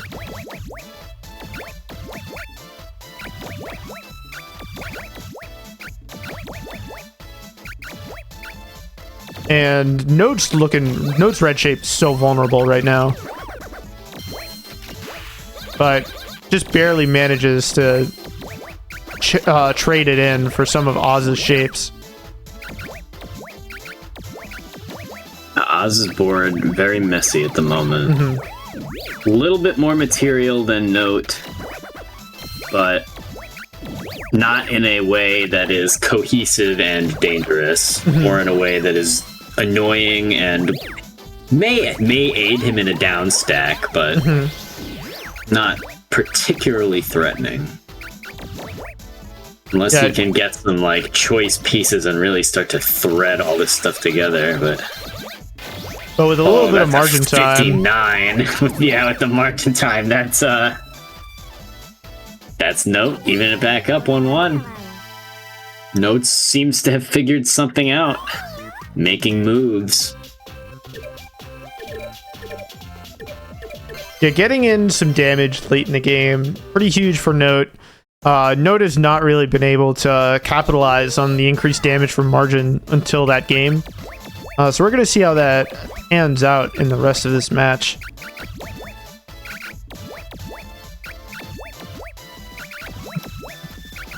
Okay.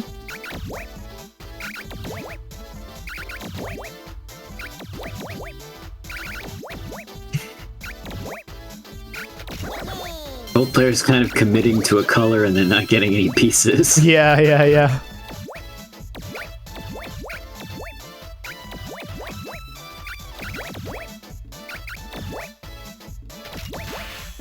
All right. The way that the shape collapsed for Oz is actually pretty cool. Perfectly, perfectly even trade.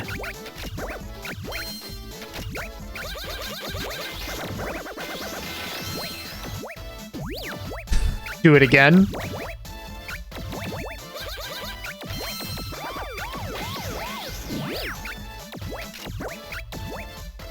Note looking to do the Super H over here. Oh. If Note puts a Spire on this red form is going to do 10 quintillion damage. Okay, cashes it in. The casual 77. Early. Still does 77 damage. Yo, match point for Note. After going down 3 rounds in a row, is now back with the in position to win. All right, easy green stack with 4 pieces in a row. Huh. I'm surprised that Note put those blues there. Yeah, it looks like he changed his mind. A little bit of harassment rolling out. Oz has got a lot more height to this green shape.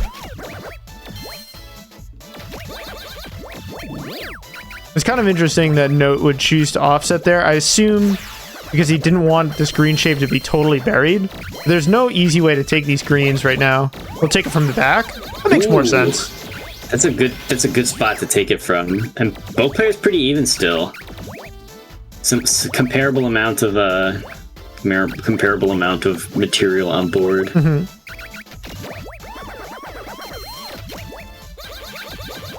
Note has to cash it in because he would just lose access. Thought about it for a second, but the calculus was not there.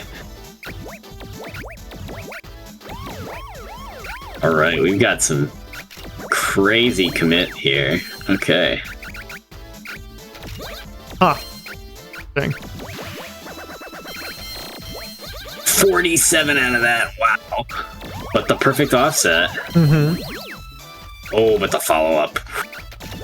Starting to look hairy for Oz.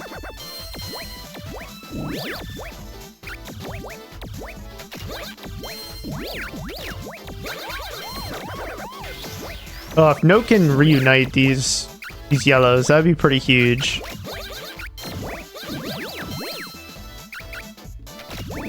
Yep. Uh-huh. Not quite. All right. We'll just cash in the mini T. I mean, there's so much to this margin time. Oh, Let's go. just Oz unable to find the mini T's to dig himself out. What a comeback.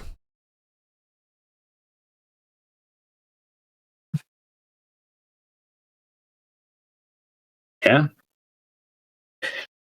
Oz really went out here with the improvise, adapt, overcome. Yeah. Went down 3 rounds in a row, figured out the solution, and turned it around. Alrighty, we're going over to losers finals. Me versus Note.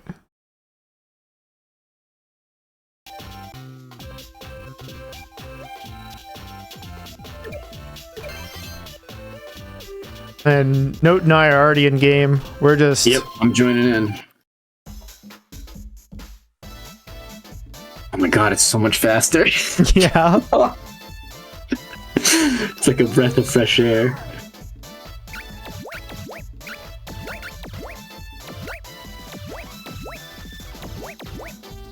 I click the join game button and the game opens. It's a new experience. Hell yeah.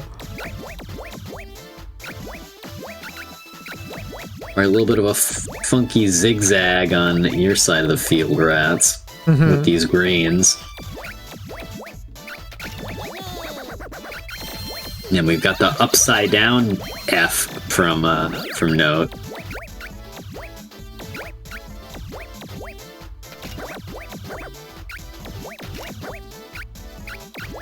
This cashes out. I can't possibly imagine.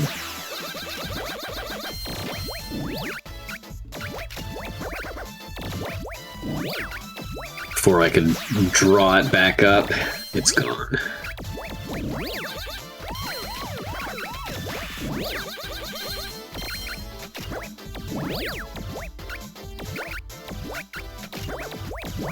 This pressure, the repeated pokes, really taking a pull or toll on Note's board. Note took the first hit very well, and the second hit very well, and the third hit was a bit rough, but it was manageable, and then the fourth wave of damage rolled in, and the pieces just kept blocking off where Note needed to go.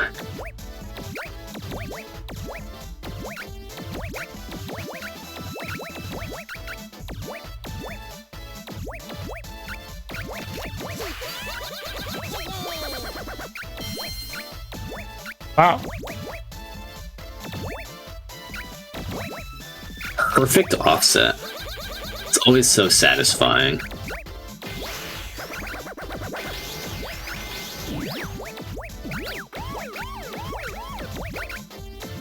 No taking that upside down, maybe hurting the damage a little bit, but still offsetting most of it.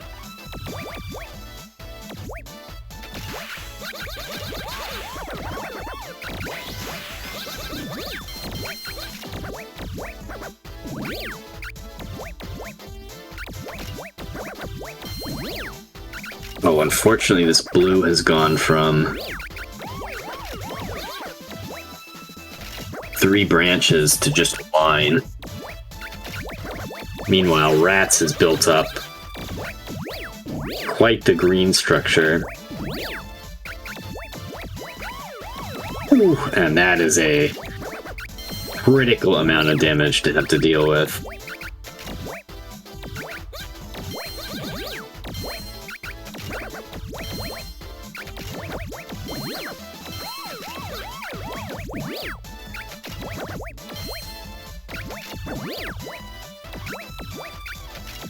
Okay. Doing a good job digging all the way back down, but unfortunately it has cost him opportunity time because While Note has been emptying his board of white pieces, Ratttz has been filling her board with damage pieces.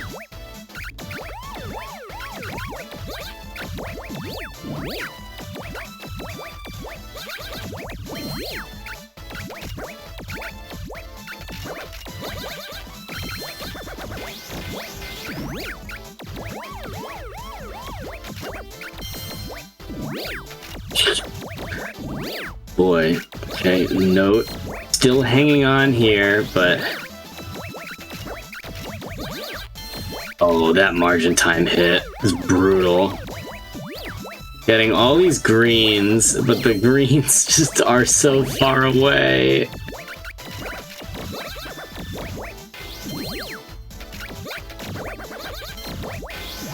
Okay, Note finally down to this green stack, gets to take it, and deals a whopping total of... Okay, but the follow-up deals 35 damage, so that is a monumental comeback here. But this mini T for 30...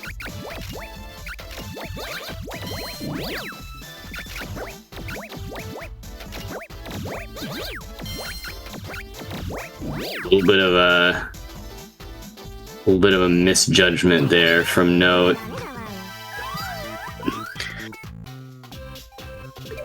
Maybe trying to get one more mini shot at a mini T, but the damage coming in just would not allow for the alignment.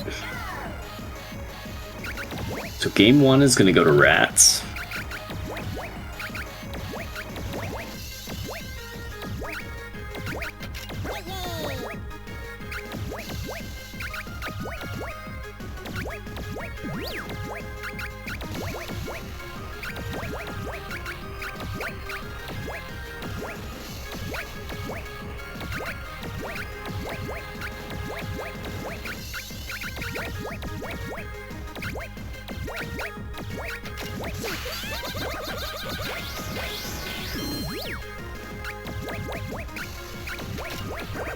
A first poke going to Ratttz,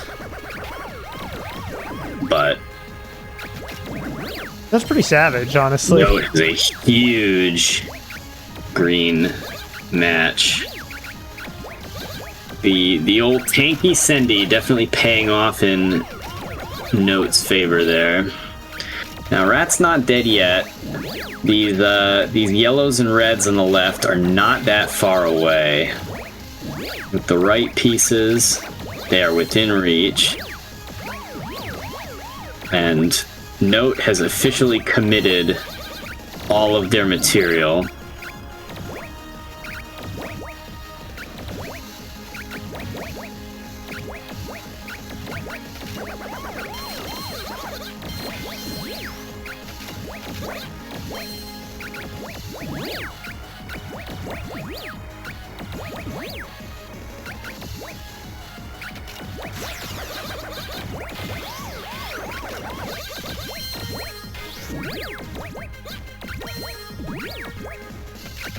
Oh, 26.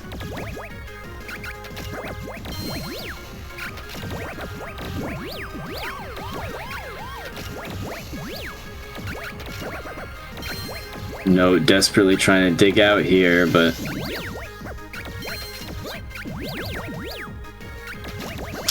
making sure to look at the next queue and optimize on pieces committed to chains.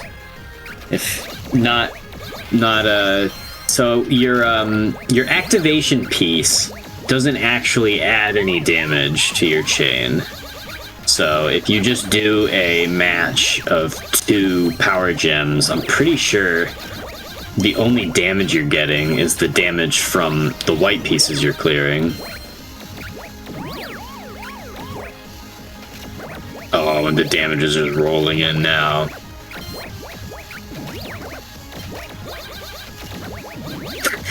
Note hanging on by a thread, but the margin time and the follow-ups. Oh, Jesus. Oh, here comes a mini T.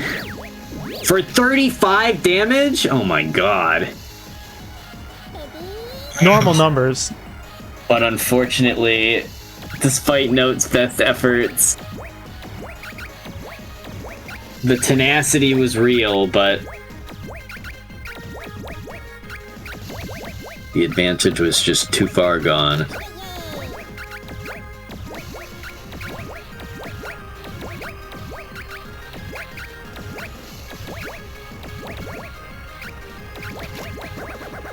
Note committing to yellow and then receiving 10 trillion red pieces.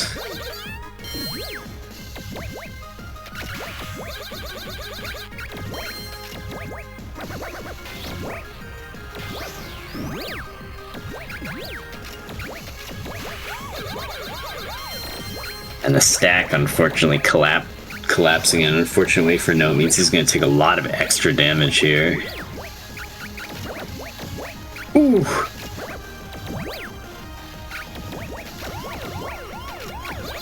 So Note finds himself in a familiar situation, digging for his life.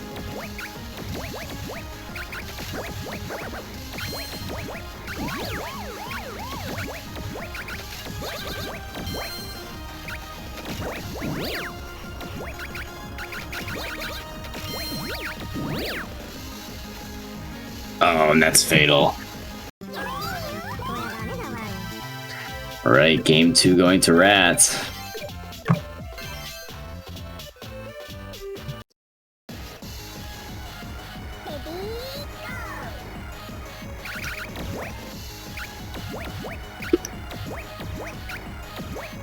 Yeah, Note's stick-to-itiveness is actually sometimes a little unnerving.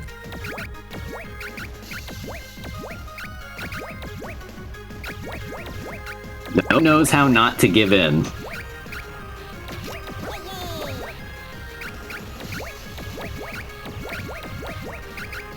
Oh, I like that little course correction there.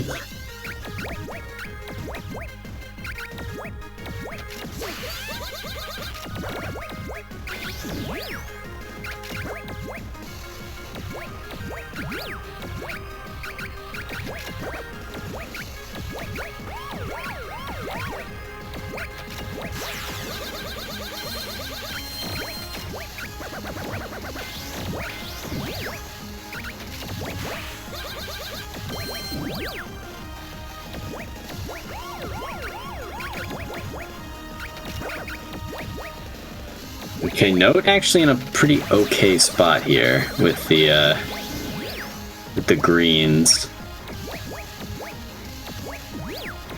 Oh wow, but just loses the trade outright, despite everything.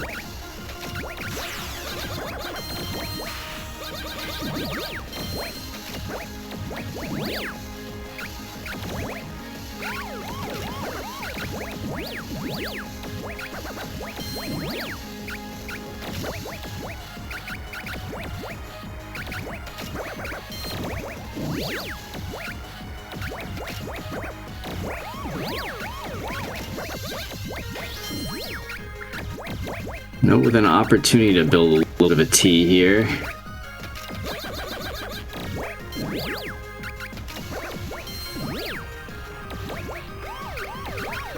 It's a great offset with it.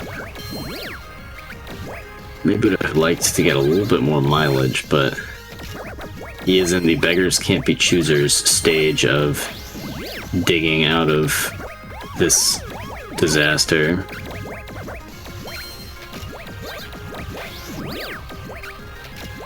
Okay, he's successfully made it all the way down to these reds. Unfortunately, the red match was not a super optimal shape. Ratttz taking a poke that is very scary though, and the Spire in column 4 is going to cost her.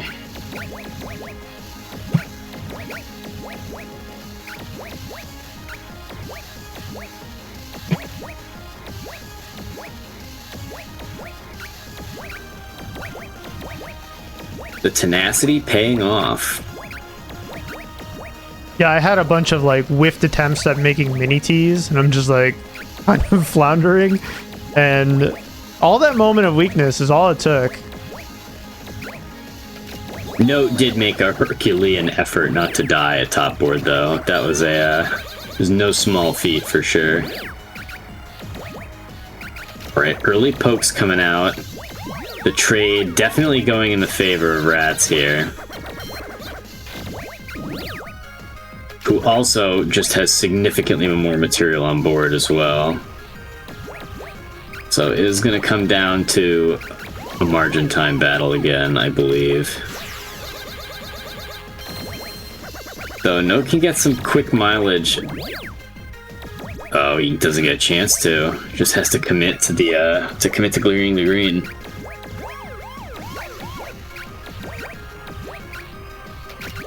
Big Oki potential for Ratttz here.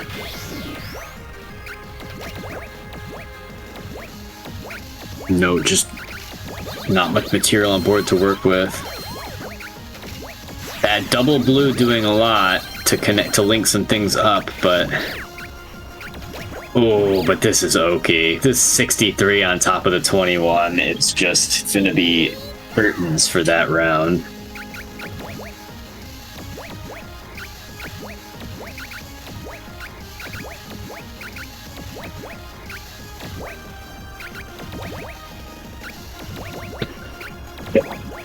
I did not read this piece queue correctly. Like, my colors were not the colors that the game decided to give me. It could happen to you. Luckily, everything kind of evens out, and Note has a bit of a funny build here. Alright, Note just swinging for the fences. Gonna get an 18 hit.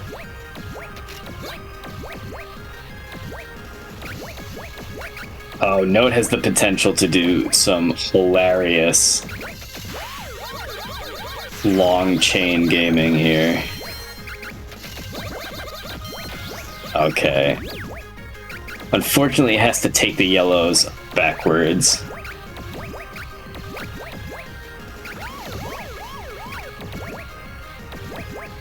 The best feeling in this game is when your board collapses and you just get like a horizontal line at the bottom of your board that has like two little tails on it, and then you can build your stack all the way up from the bottom.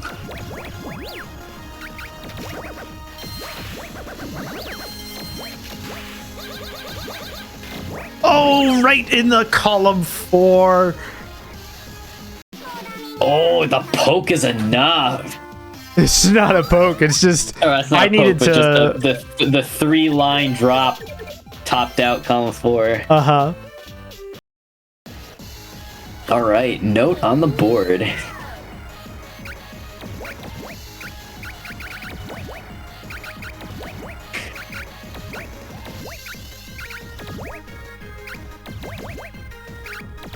Oh no.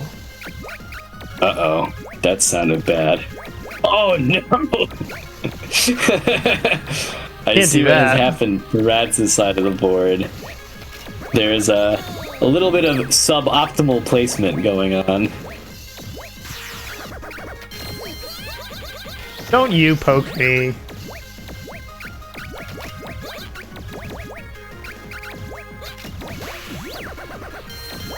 I think I take this, right?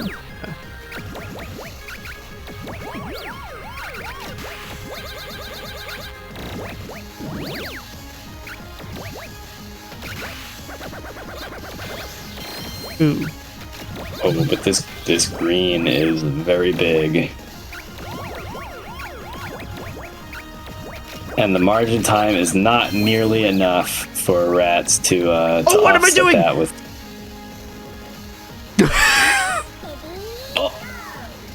Oh, brutal. It's fine.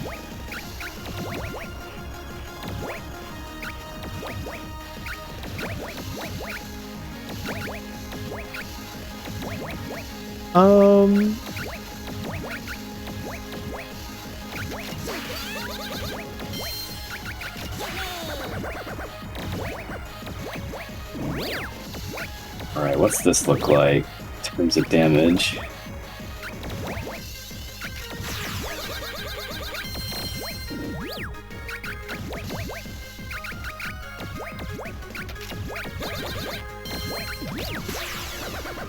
Oh, he got the blue. Oh, that's such a shame. Right. Both players with a lot of garbage on their board. No, definitely in a better position here though, with access to the lower material.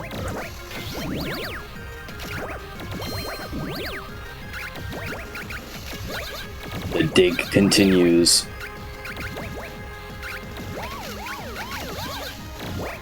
Oh, Ratttz getting ready to set up a little mini T here.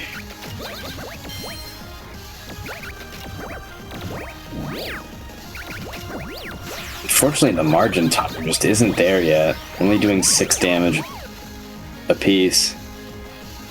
Means this 34 is going to kill. And just like that, Note has evened it back up.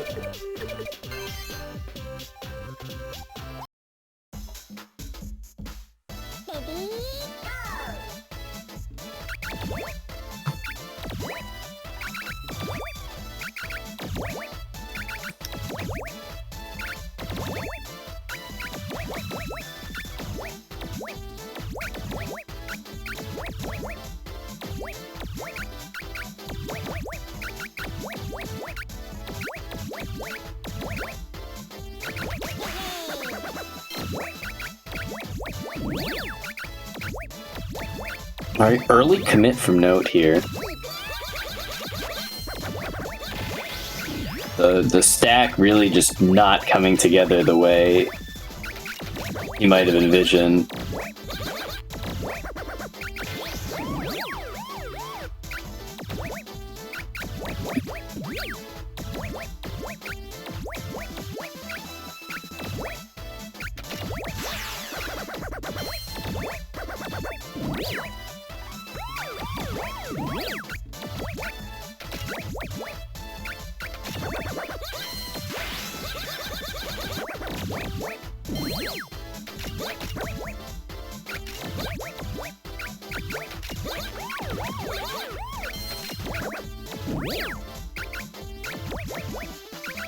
Ratttz' chance to turn this big green base into something truly terrifying. Oh, and the piece queue is being very friendly. Okay, just gonna commit to it. Dropping a 57. Note trying to offset it, but the material was not there. Ratttz really looking for Aiky here.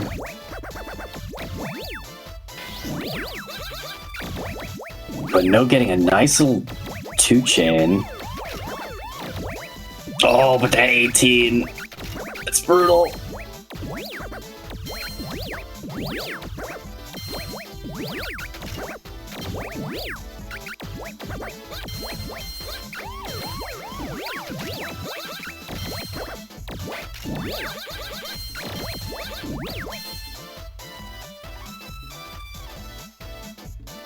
Oh, Note just doesn't have the time. And Ratttz on a tournament or a set point here.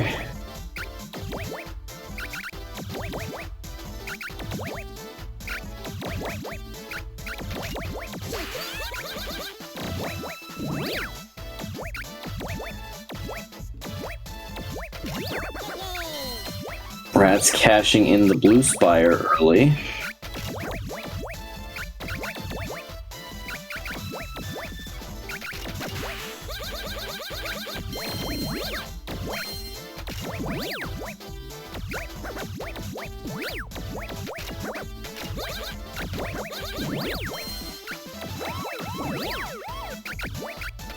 Okay, early advantage to Ratttz.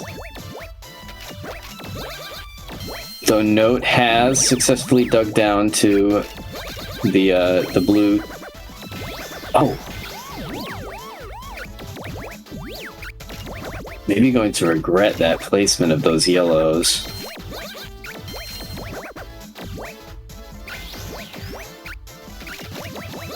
Okay, finds the way out. Oh, it's gonna let it rock. With the lack of material on Rattz's board, maybe would have been worth saving a little bit, but hard to say.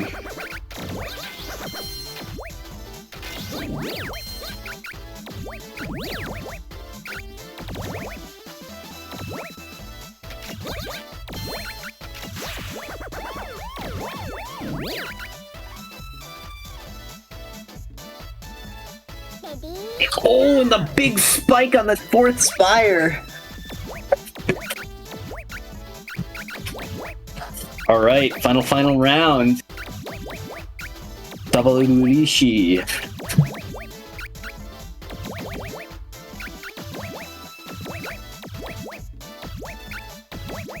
Both players with the same idea with this blue spire. The peace cube being very friendly. Though Note getting a little bit more value out of these reds.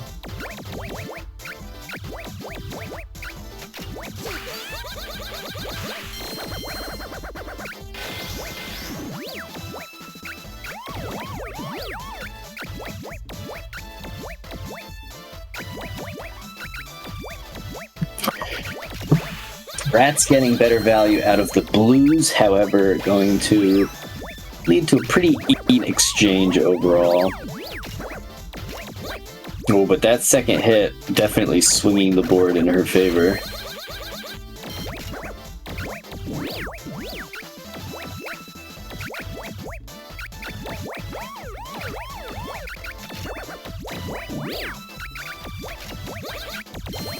So we've definitely got Note on the back here.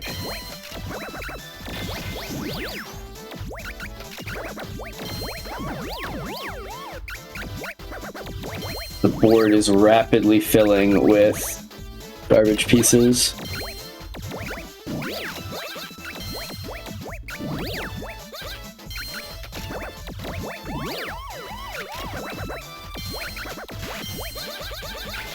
Note holding down to establish any bit of momentum he can, but Ratttz just getting so much more value out of the pieces.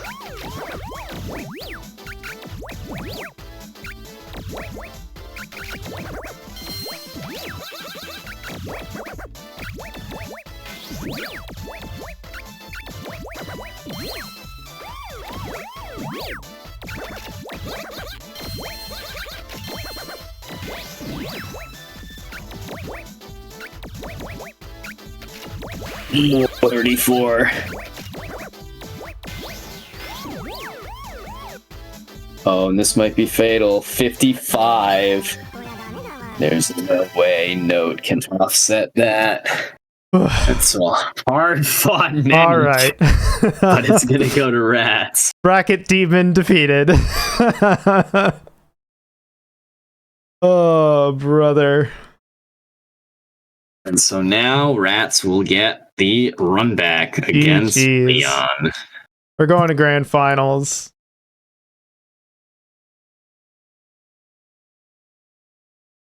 Gotta find a way to accumulate any edge against Leon.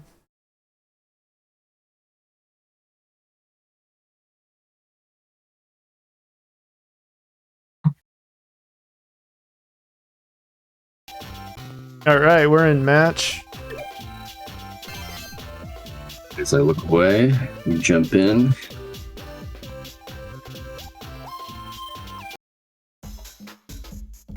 Oh my god, it's so nice. It just loads in. Mm-hmm. It's like I don't have to beg. You don't have to like pray to any gods. You're just like, Yeah, I'm in. no divine offerings. The game just opens. It's witchcraft.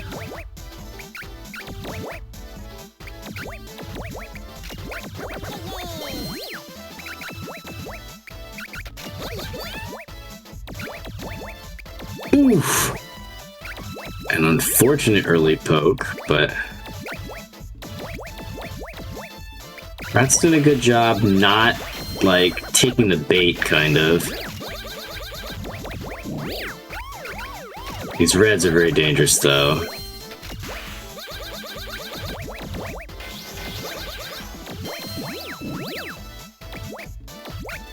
Let her, oh, it chains into the yellows. Maybe didn't want to do that. Because now there's a little bit of a shortage of material on board.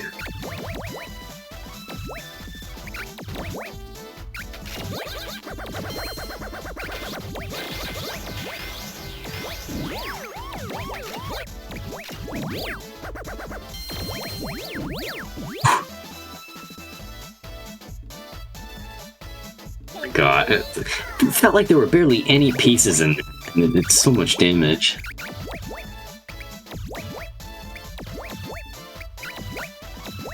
Leon just so efficient with the chain building.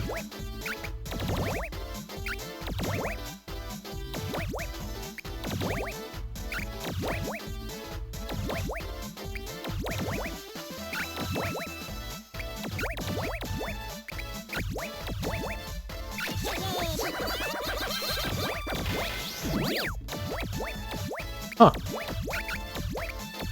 I didn't think that would do less damage. Thought that exchange was very mine.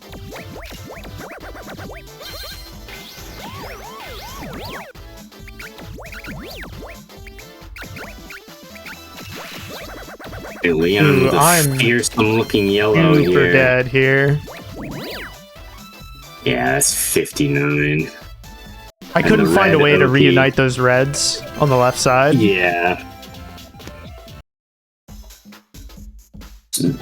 Unable to reunite those lost red, or those split reds on the left was like a lot of lost value.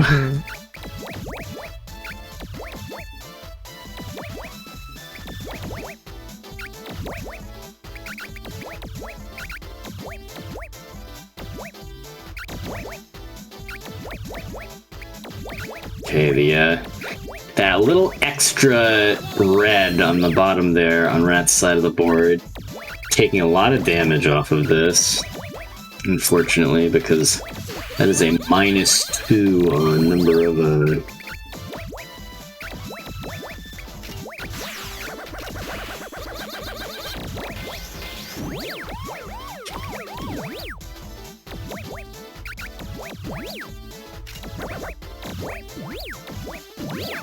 Ooh, and the big poke. I graded for a T, and then I realized that the joint would be in a weird place. I'm like, well...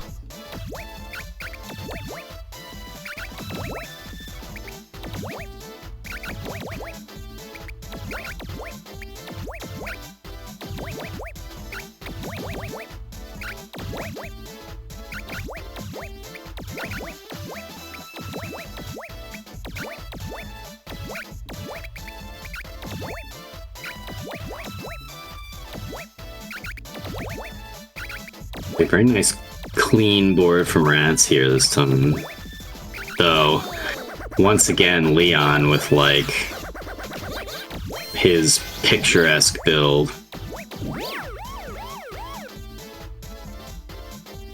Just swinging right off the bat for, like, 80 damage.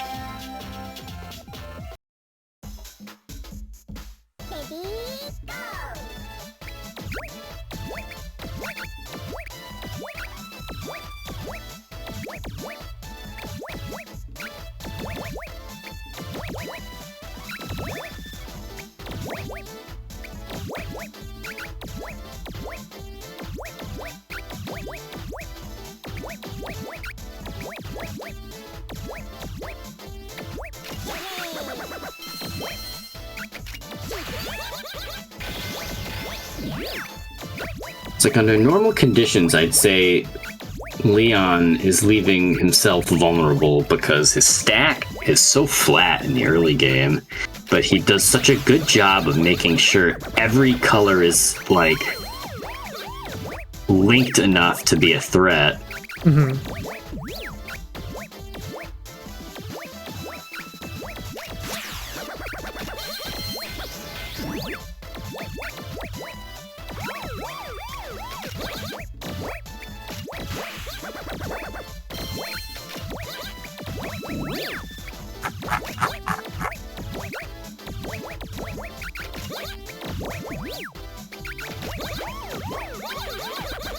Alright, Ratttz hanging on by a thread here. Okay, but the flat stack has sort of been punished now. Ratttz has like a moment of breathing room.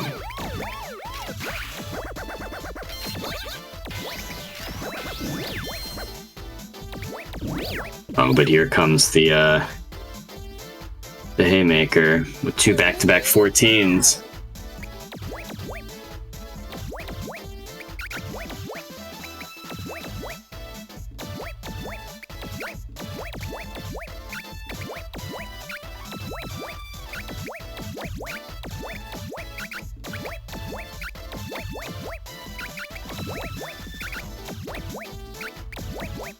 Okay, Leon with like a submarine build over here with these blues.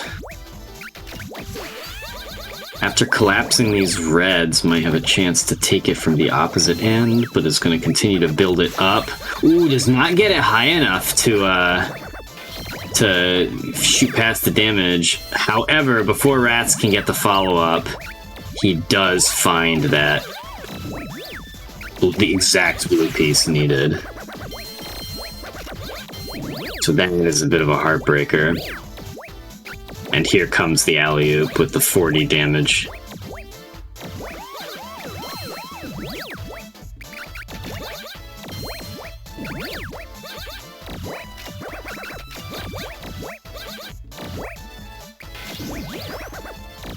The monumental dig here.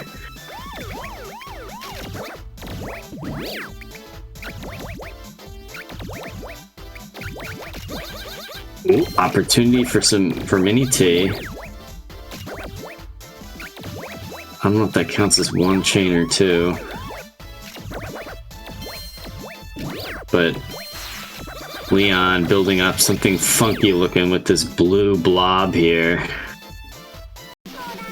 And it's 50 points. It's going to be it. You know, sometimes you gotta get washed. You want to get clean. Yeah. That was some wisdom I got from somebody else. Oh, yeah, I've heard that one before. It's a good line for sure. Thank you so much for playing, Leon. Thank you so much, everyone else, for showing up. Congratulations on winning the bracket. Congratulations from Note taking up 3rd. Before I let you go, I do want to remind you all about some upcoming events here at Puzzle Wednesday. This coming Wednesday, we have Tetris 2. A bit more like Dr. Mario than Tetris 2 because your Tetraminos are all a bunch of different colors, and you're looking to clear target blocks by matching 3 in a row. Anytime you chain, you don't deal damage to your opponent, you increase your opponent's gravity, which is a real big issue with controls as sludgy as this one. It's a pretty neat game, especially if you like Dr. Mario, so I encourage you to show up. September 11th, we have Calcolo. This is a falling block game and a shooter at the same time. You control a little shmup ship moving around, shooting the pieces in order to maneuver them. All of the pieces have different match requirements, 2 through 7. So your chain forms are going to be a little convoluted, a little big, but don't sweat it. The game's pretty casual, really interesting, so I highly encourage you to go check that out. That Friday, September 13th, we have Puyo Puyo Su. We're playing the arcade version for a change. It just got added to Fightcade. You can check out some, slightly higher graphics, some cool music, and go check that out. I think you'll enjoy it. The following Wednesday, September 18th. Right, sorry, I got confused by the Friday. We have Puzzle King. Anytime you clear a line, it sends over a volley over to your opponent, and they can send it on back to you by clearing lines. But if they don't, it'll be glued to the bottom of their board according to your character's attack pattern. Thus, there is a character meta in a Tetris game that's not Tetris Battle Gaiden. I think you'll really enjoy this one. It's one of my favorite Tetrises. For a bootleg, it's probably the best bootleg I think I've ever played. So I highly encourage you to go check it out, especially if you like Tetris. But even if you don't, this game's more about neutral and about like looking at your opponent's board and interacting than it is like normal Tetris fundamentals. So I really think you should give it a spin. That's going to do it for upcoming events. You can always check out more on the Discord or on our communities page on Challenge. At any time, you can always type in !Discord to go see the Discord link. We're out of here. Hope you had a wonderful time. I'm sure It's Mr. Pants is playing, which, had I thought about it a little more, hey, coming back to this scene, kind of funny. I hope you had a good time, Deka. I did, indeed. I did too. I look forward to playing more Pochi and Nyaa again soon. And we'll see you next week for Calcolo. I'll see you later. Good night, everybody.